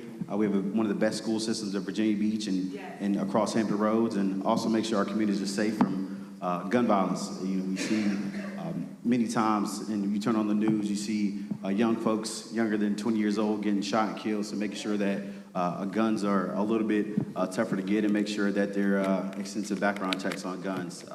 And then I know my colleagues are going to say a few more things, so I'll say those are our top two, but and I'll probably echo everything they say. Cool. Yeah, so for me, for the 85th District, first is voting rights, because if we don't have a vote, we can't work on the other stuff. And then in addition to what Alex mentioned with gun violence prevention, housing justice. So there is a bill that would rein in slumlords that are ravaging the city of Newport News and some of our neglected properties. And the governor that we have currently has vetoed that bill 3 times. Wow. So I will be extremely excited to take that back to Richmond with Governor Spanberger, who will sign it, and we can protect our tenants. So one of the biggest issues, not just within House District 97, but across the Commonwealth right now, is affordability. And especially, and you touched on a little bit earlier in terms of housing. And unfortunately, during our last session, we passed some great legislation, especially around first-time homeowners.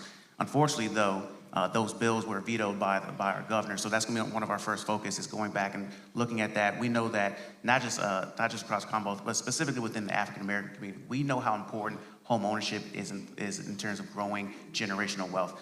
Next is going to be veterans and military families. During this last session, I provided some of the first tax cuts for military families, but there's still areas that we need to look into. And third is going to be growing our small business, and especially within our offshore wind. Once again, we had a great bill that was passed that not only focused on growing our offshore wind and our energy here, but also made sure to bring in our HBCUs. And we've been really intentional, and that's one of the great things that you got to see within our caucus was the importance of having delegates, senators that are being intentional. We've been intentional about making sure we're getting resources to HBCUs. Unfortunately, again, that bill was vetoed by the governor, and I'm looking forward to seeing when we have our future governor, Abigail Spanberger, in office supporting our great legislation.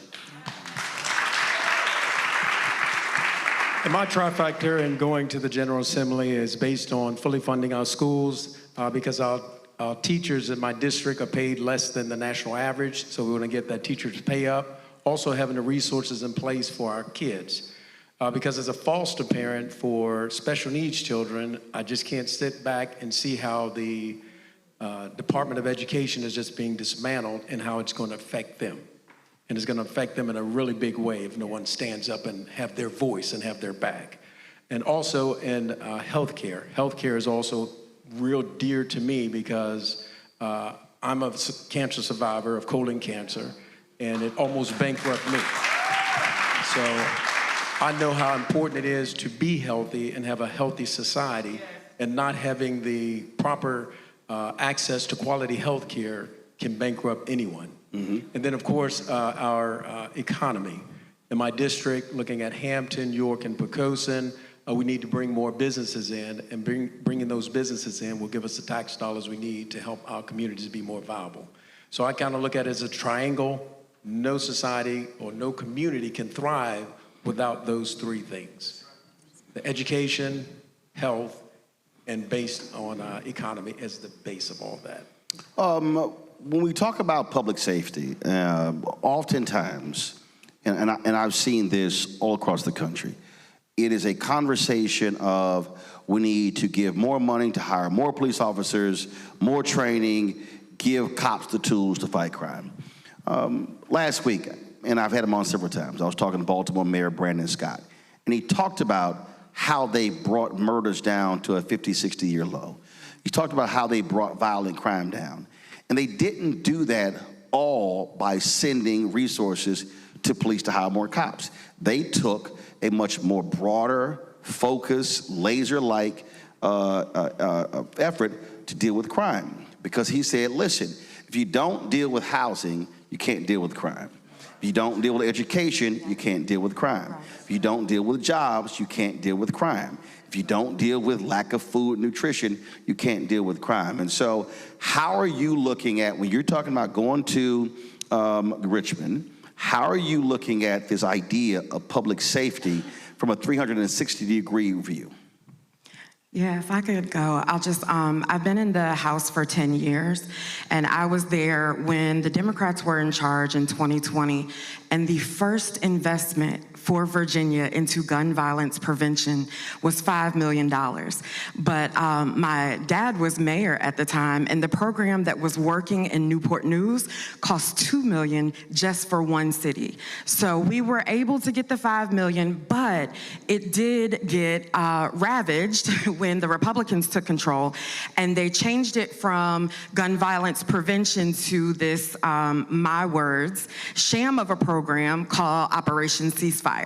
And so you think it's about gun violence prevention, but they funded the current AG for more prosecutions, and then places like Powhatan County were able to take funding from that for their schools, and they don't even have a gun violence problem. So one of the important things about having the Democratic majority and also a large Black caucus that represents some of the areas that don't have to be convinced that our communities are worth saving, we have now gotten to historic levels of funding community organizations that are actually the boots on the ground that are changing the trajectories.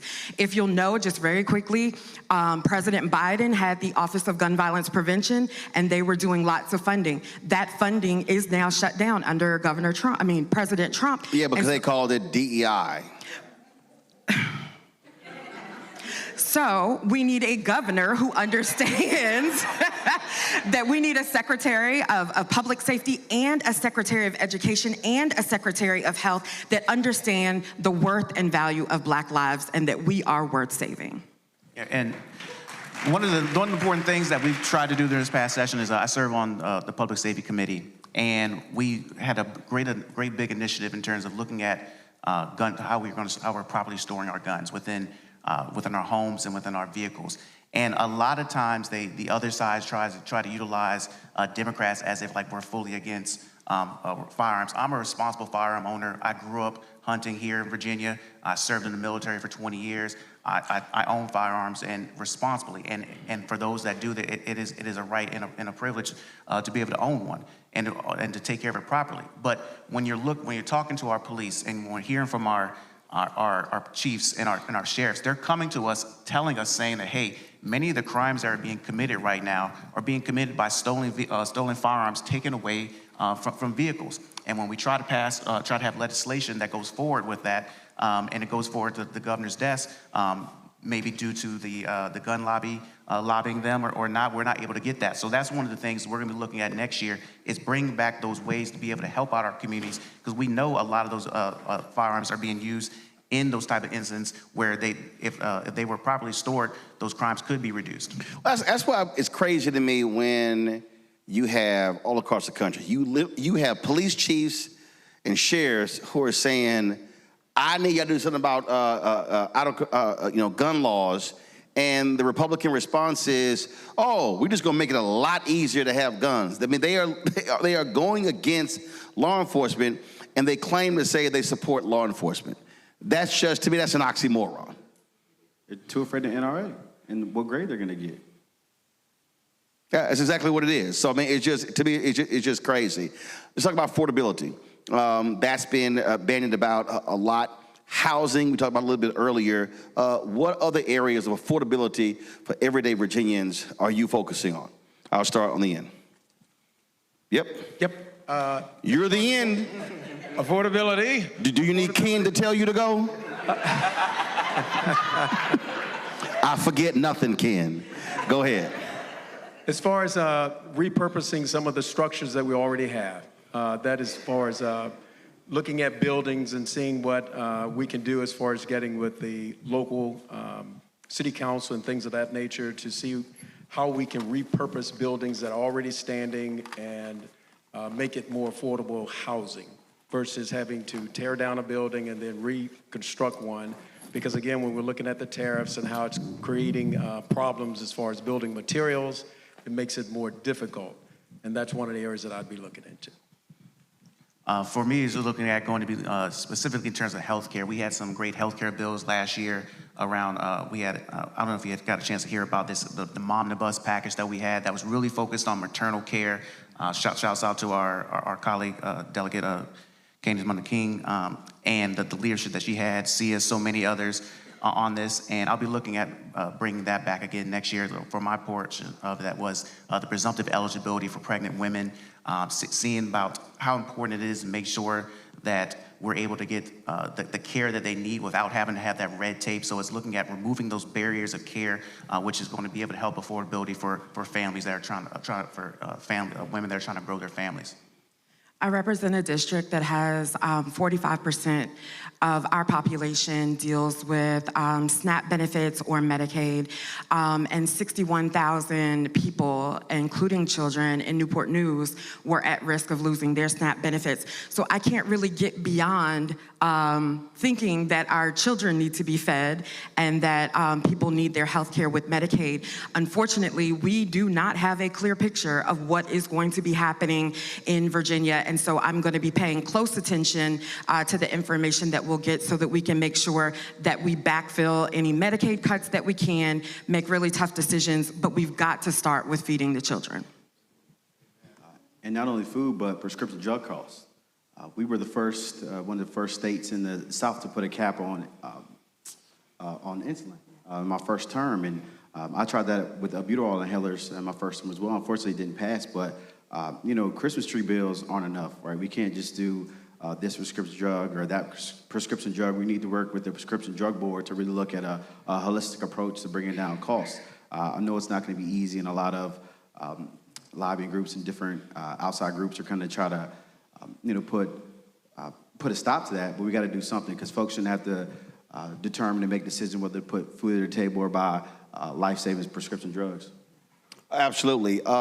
We talked about, we were just talking about, obviously, those donations from Mackenzie Scott, but the reality is for state institutions, it's responsibility of the state to fund those schools. The Biden-Harris administration has sent out a letter that showed that upwards of $13 billion was withheld, I say stolen, from HBCUs, money that came from the federal government to the states for land-grant institutions.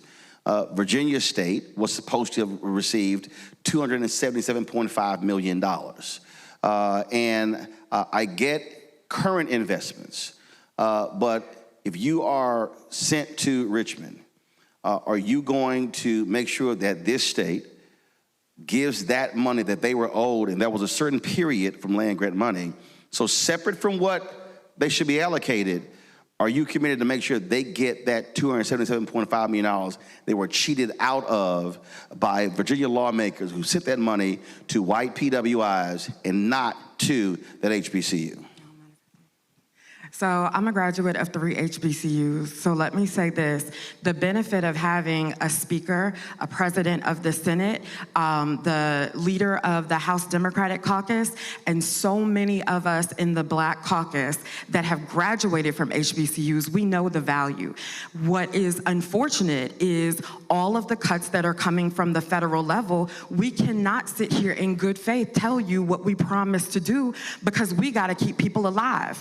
And we do not, at the state level, have the funding to backfill all of the tragic cuts that are being made at that federal level. But I will say, shout out to my Congressman, Bobby Scott, who is the ranking member from the 3rd Congressional District, and he is fighting on that federal level. So do we want to? Absolutely, but I'm not gonna lie to you. We are going to be trying to keep people alive for the next 3.5 years, and then we can get back to trying to backfill. But let me be real clear. That money that should have gone to Virginia State went to other universities. Those universities built buildings, they put money into resources, and so that was money that came from the federal government, that came to Virginia, and Virginia purposely did not give that money to Virginia State. So I understand that point, but this state legislature owes that school for what they were cheated out of by the state of Virginia. I get it, I get it. Previous legislators, and Roland, I do want to make this point. Since we've had the majority again, and shout out to Chairman Luke Torian, who's the chair of appropriations, we've given historic funding to our HBCUs, public and private. I understand that. Follow me here. And no, I understand. Follow me here. I understand historic funding. I understand budget allocations. What I'm talking about was specifically that came from the federal government, because here's the piece. Tennessee State was cheated out of $500 billion. Fort Valley State, Tennessee State has been having financial issues. Well, guess what? If they hadn't been cheated out of $500 million, they would have new dormitories and things along those lines. So what I'm saying is, and this is not calling it reparations or anything else, what I'm saying is, if that was money that came to Virginia, that went to University of Virginia, that went to Virginia Tech and somewhere else, well then this legislature should commit itself to say, we're going to right that wrong and make sure that that money is sent to them on top of whatever else goes to it. But there was some 20 HBCUs totaling $13 billion, and not one legislature has stepped up and said, we're gonna fix what was screwed over a 30-year period. Go ahead. Anybody? I'm always fight for the money. No, but we will too. But this is the thing, yeah. and this is why elections are important, because we are running to be in the room. Where, be very clear, I am the 16th Black woman to ever sit in those seats in 400 years. So we are trying to fix things that have been wrong for 400 years, and I'm just not gonna have, I'm not gonna have the usual political stance of lying to your face. I'm just telling you that yes, we absolutely believe that that money should be there, but because of uncertainties, we don't have $270 million sitting there, especially if we're going to have to deal with the federal cuts. So you don't have to worry about where our heart is. I just want people to understand that when you elect what you think is gonna be changed, when you get that change, understand what you're asking for, and right now with the federal cuts that we are seeing, with millions of Americans voted for, we are at a very difficult situation. And I just want people to understand that is a true situation. Totally understand. But in the words of Frank Lucas from American Gangster, I'm gonna get that money. And our responsibility is to put that pressure on, because Too often, and look, first of all, listen, I've covered multiple aspects of government. I understand that. But government also has a way of finding money for stuff that they deem important. And I'm not just talking to black legislators. I'm also talking to white legislators as well. Because what I don't want us to always be the ones who are having to wait. And again, I'm telling you right now, I went to Tennessee, and we were sitting there advocating for them. And the legislature was criticizing them for lack of facilities, knowing full well they owe them $500 million. And here's the deal. That was only the land grant part of the federal government. They still owed them another $250 million that came from the state. And I'm making this point because I also need, and I'm raising this and I'm pressing you on this, because the public also needs to understand that they cannot be silent. Part of this issue is that people tomorrow, when the polls close tomorrow, people are going to say, okay, election's over, there we go. No, tomorrow is the end of one process. Wednesday is the beginning of another. Wednesday is the day between November and swearing in January, where I need black folks in this city and then other cities and states to say, here's our agenda.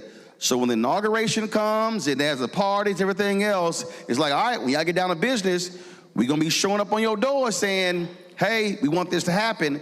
And I think we have to be very clear in establishing, this city should be establishing, the folks in this audience should be saying, this is our agenda, our black agenda, what we want to come back. Because if you want to vote, it's called a return on investment. Go ahead. But I want to push back one more time. Go ahead. I want to hear everything you're saying. But like Jay-Z said, Frank Lucas is cool, but I ain't trying to snitch, but I will tell the truth, right? We have provided historic funding, and I want you, and I know you've been in Norfolk State, you've been in Virginia State, you've been to HBCUs around the Commonwealth, right? And they've had historic underfunding. It's been facilities, it's been everything. You go to some of our access colleges or PWIs, and that started in the 60s, and they were drastically more funded. You look at the building, you look at the infrastructure. But again, we have provided historic funding for our HBCUs with a black speaker and a black chairman of appropriations, and we will continue to do that work. I'm not going to say you're making that promise that we will and fund the land grant money, the back over. Well, follow me here. Do what we can. But I want the audience to understand, and again, this is, and I've been covering this issue for more than 2 decades. HBCUs from the beginning were historically underfunded. So you have a funding mechanism that's from the state. I get it. So you have, one second. You have that lane. The other lane that you have are the land grant institutions where the money comes from the federal government. And so when that money came from the federal government to Virginia was like, great, it's going here. So the land grant school, the HBCU, was making do best they could while their money was going over there. So what I'm saying is, Virginia has 2 roles. It needs to fund what it's supposed to on the state level, but also pay up what came from the federal. Because, and I know you hear me. I need them to hear me, because that pressure has to be applied, because it's not just Virginia State. That then goes to neighborhoods. That then goes to infrastructure in schools. And so what we have to be doing as regular ordinary people is using our power after the election to, when you have appropriation meetings and when you have committee meetings, what I have been saying, I need our folks showing up saying, hey, you came to my church, you came to my neighborhood, now I need to see this thing happen, but not just you. It also means going to the other folks, the state senators, other reps, saying, we expect you to vote for this. Going to other Democrats, saying, we put you in charge. You now have power because of us. And all too often what happens is, when we put folks in, not just African Americans, when we put Democrats in, the ROI is not there. And what I'm looking for, I'm not looking for 30 cents on the dollar.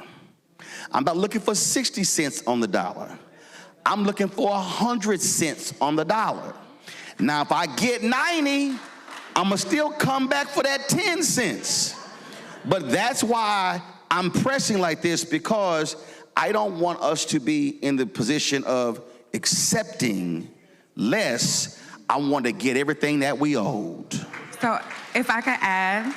So y'all got some work to do as a community as well. Go ahead. So starting, and then other two. Starting the second Wednesday of January, Monday through Friday, we are at 201 North 9th Street in Richmond. We also, because of the speaker that we have Hod Speak. So in any of my committee meetings, any of the House committee meetings, you can be in the comfort of your home or the comfort of your office and do online testimony. You can also submit written public testimony and not even have to speak, but send it in through the website.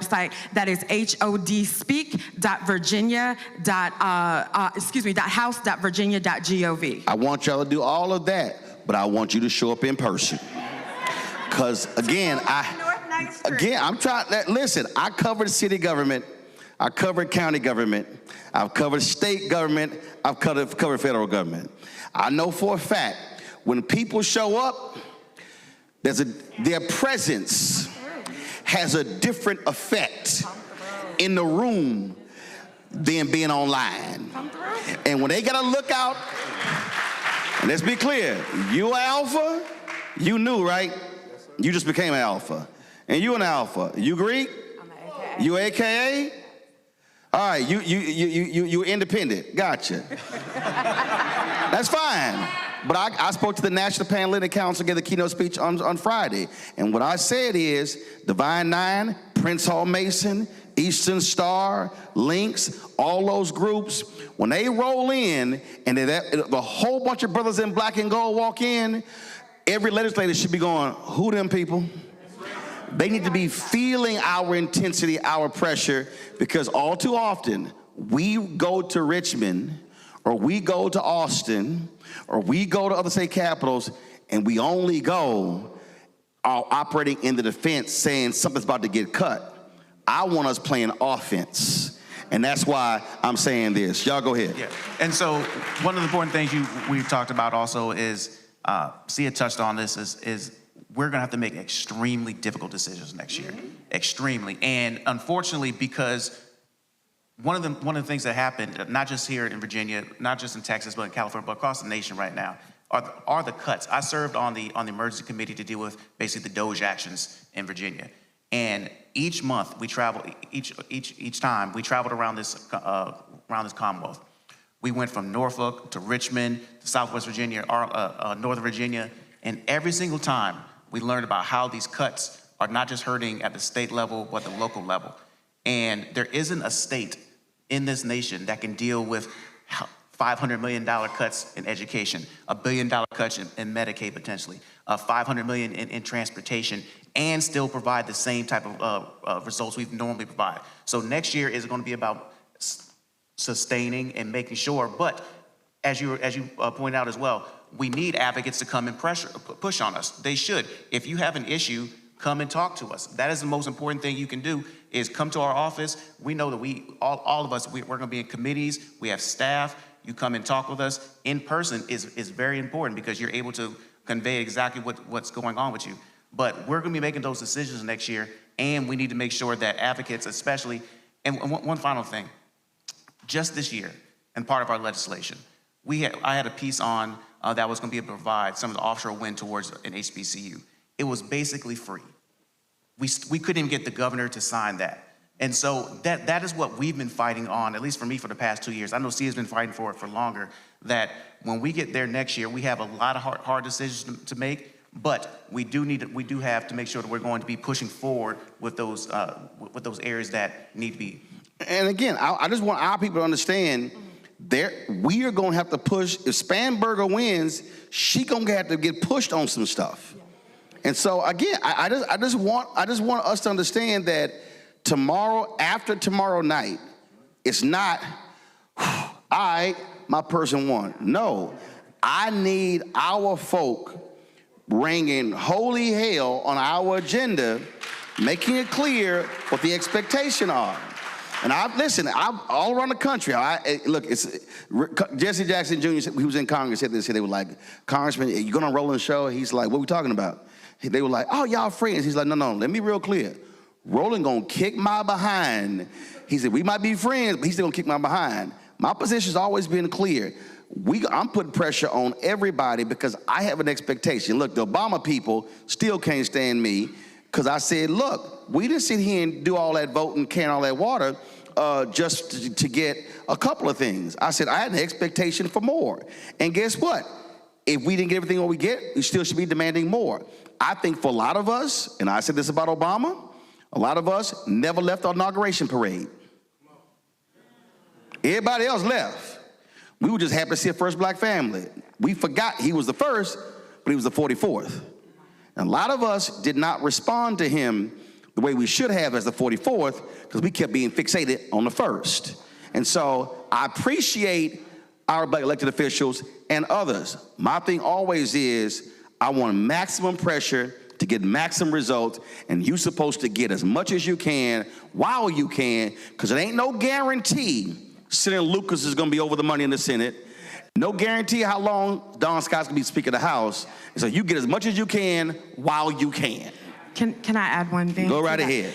And I appreciate the fact that you highlighted Jay Jones, because one of the things that we know is that the states with Democratic attorneys general, they have been able to sue and win some of their money back. Massachusetts, Illinois, Nevada, Minnesota, yep, absolutely. So when Virginia was missing because our current AG, Jason Miyares, is too busy at Trump rallies, we are leaving that money on the table. Yep. And so I wanted, like, everybody got to tap in. And so I am asking that everyone understand that Jay Jones is the one that will fight for our money.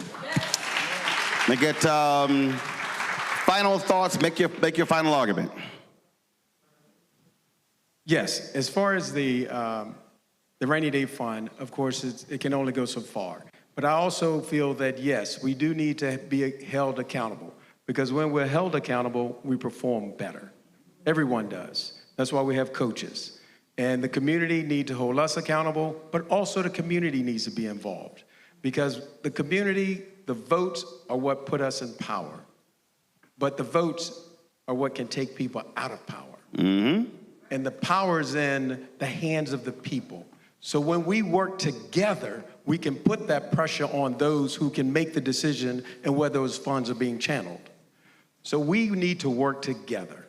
And I believe in community and the strength of community. It was Dr. Martin Luther King Jr. who said, no man or woman is an island unto himself or herself, but a part of the whole. That means we all work together for the good of all of us. And when LBJ told King, I don't have the power to do it, King said to his people, okay, we're gonna go out and we're gonna go get him some power. And that pressure is what put pressure on them. Mike?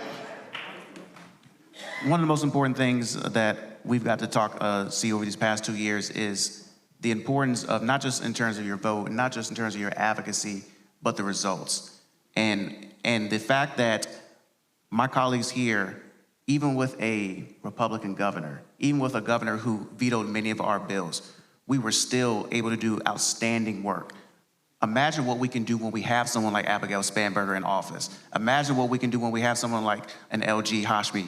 Imagine what we can do when we have someone like A.G. Jones and a Senate and a House of Delegates taking care of the Commonwealth. So I'm excited about what we're about to be able to do over these next 2 years. And we're just getting started in terms of the investment in our community.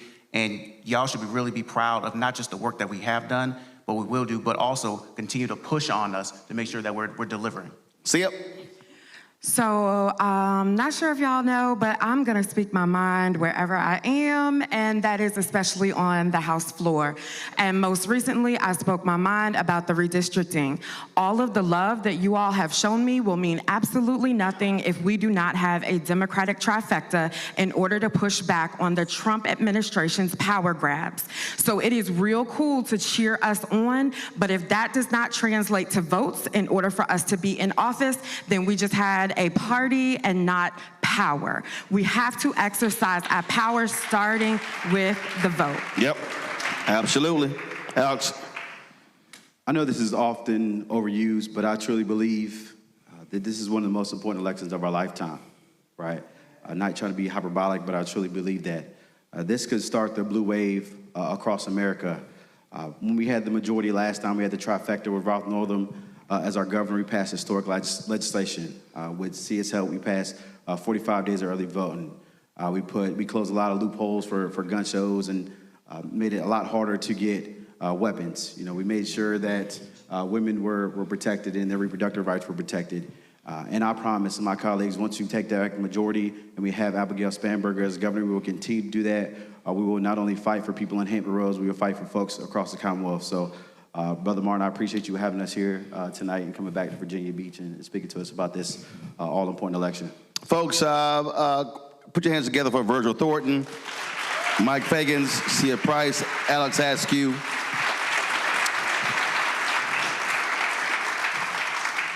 Now, Alex, you knew this. You can't be dressing like a Sigma.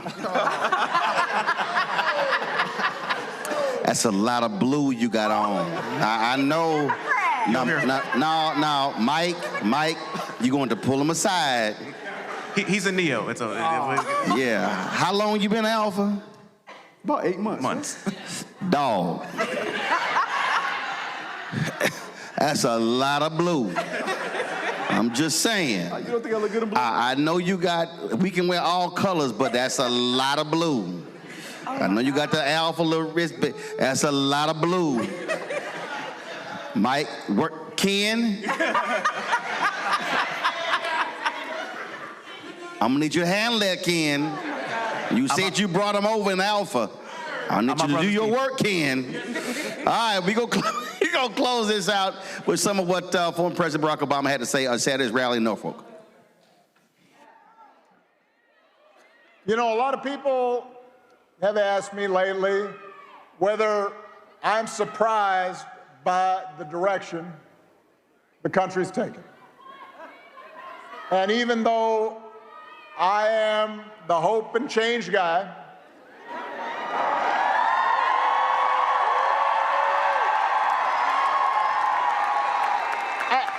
I try to be honest with them. So I say, yes, there are things I am worried about. I am worried about how quickly basic democratic rules and norms have been weakened.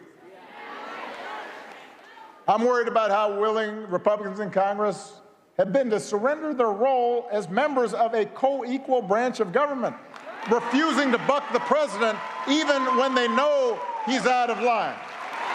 Even when a lot of them will privately admit that power is being abused in ways that will hurt their constituents and hurt the country. I worry about a Supreme Court that, so far at least, has shown no willingness to check this administration's excesses, even when those actions break legal precedent and seem to defy the bedrock principle that no one is above the law. I worry about the growing concentration of economic power in this country, with just a handful of mega billionaires and companies controlling what we see and what we hear. And I worry about how much that economic power distorts the political process. I worry about how readily not just business leaders, but others with influence in law firms and universities have been willing to bend the knee to this president's autocratic impulses to avoid retribution or protect profits or simply to avoid controversy.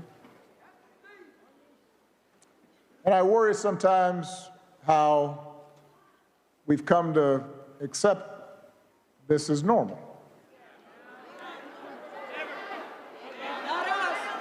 But what I also tell people when they ask me about this, what I also try to remind them, is that America's always had competing stories about who we are and what this nation stands for.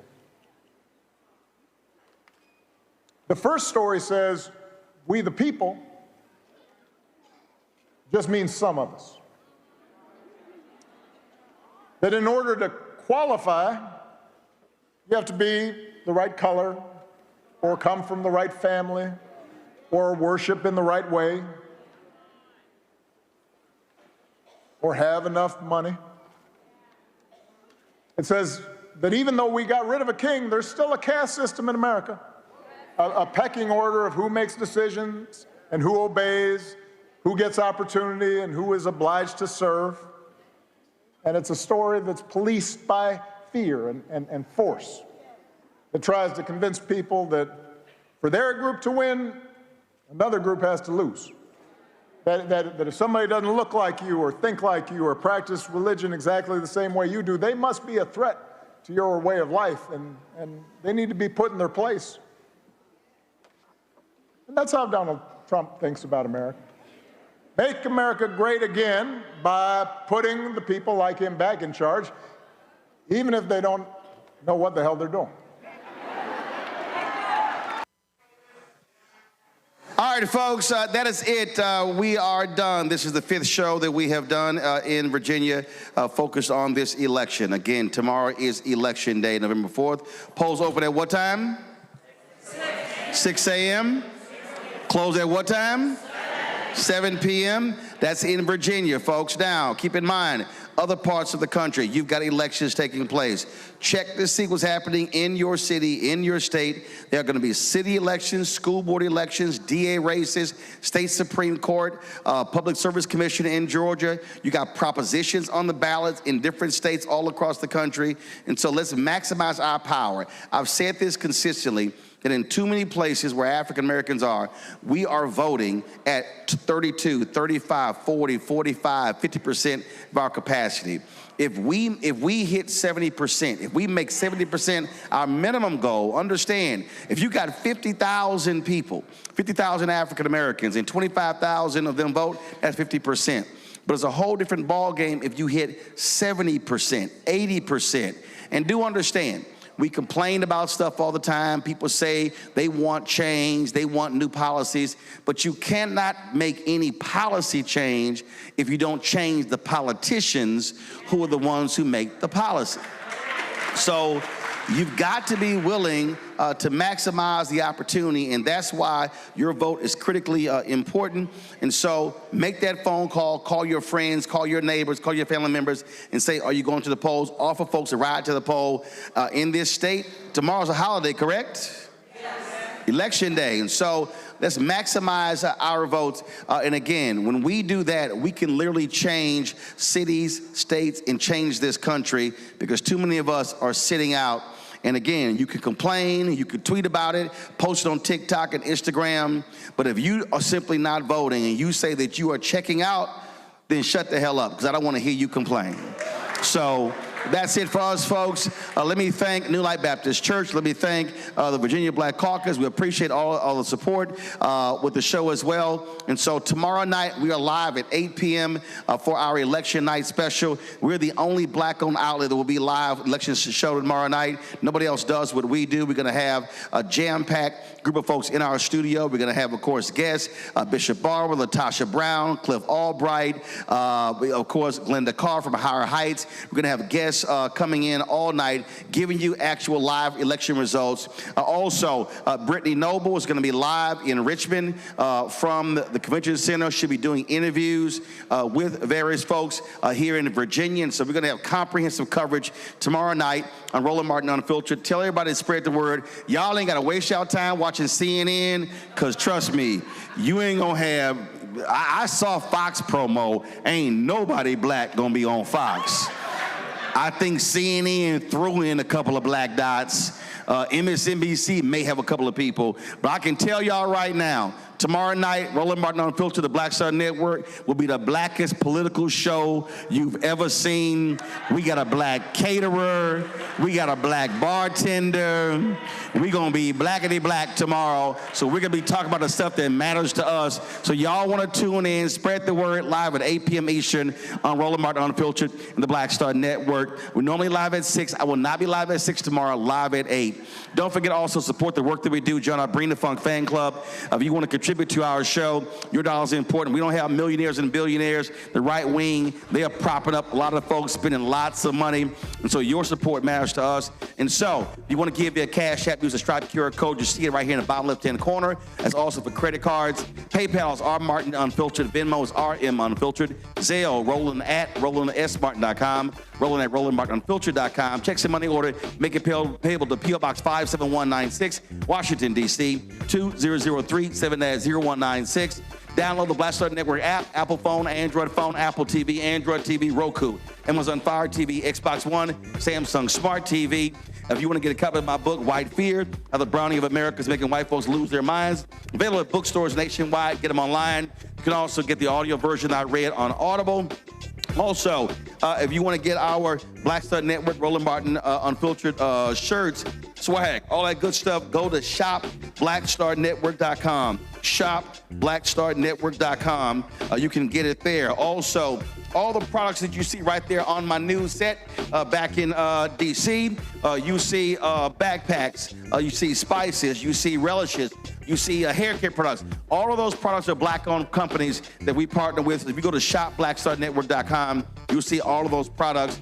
And don't forget that you can also download the social media app Fanbase. Download the app Fanbase. And of course, if you want to invest in Fanbase, go to startengine.com/Fanbase. They've already raised $13.5 million for the Series A raise. So only $3.5 million more. So if you want to be an equity owner, go to startengine.com/Fanbase. Folks, that's it. I'll see y'all tomorrow right here. Roland Martin Unfiltered, the Black Star Network. Pastor, thanks for all of your hospitality here. I'll see y'all tomorrow. Holla!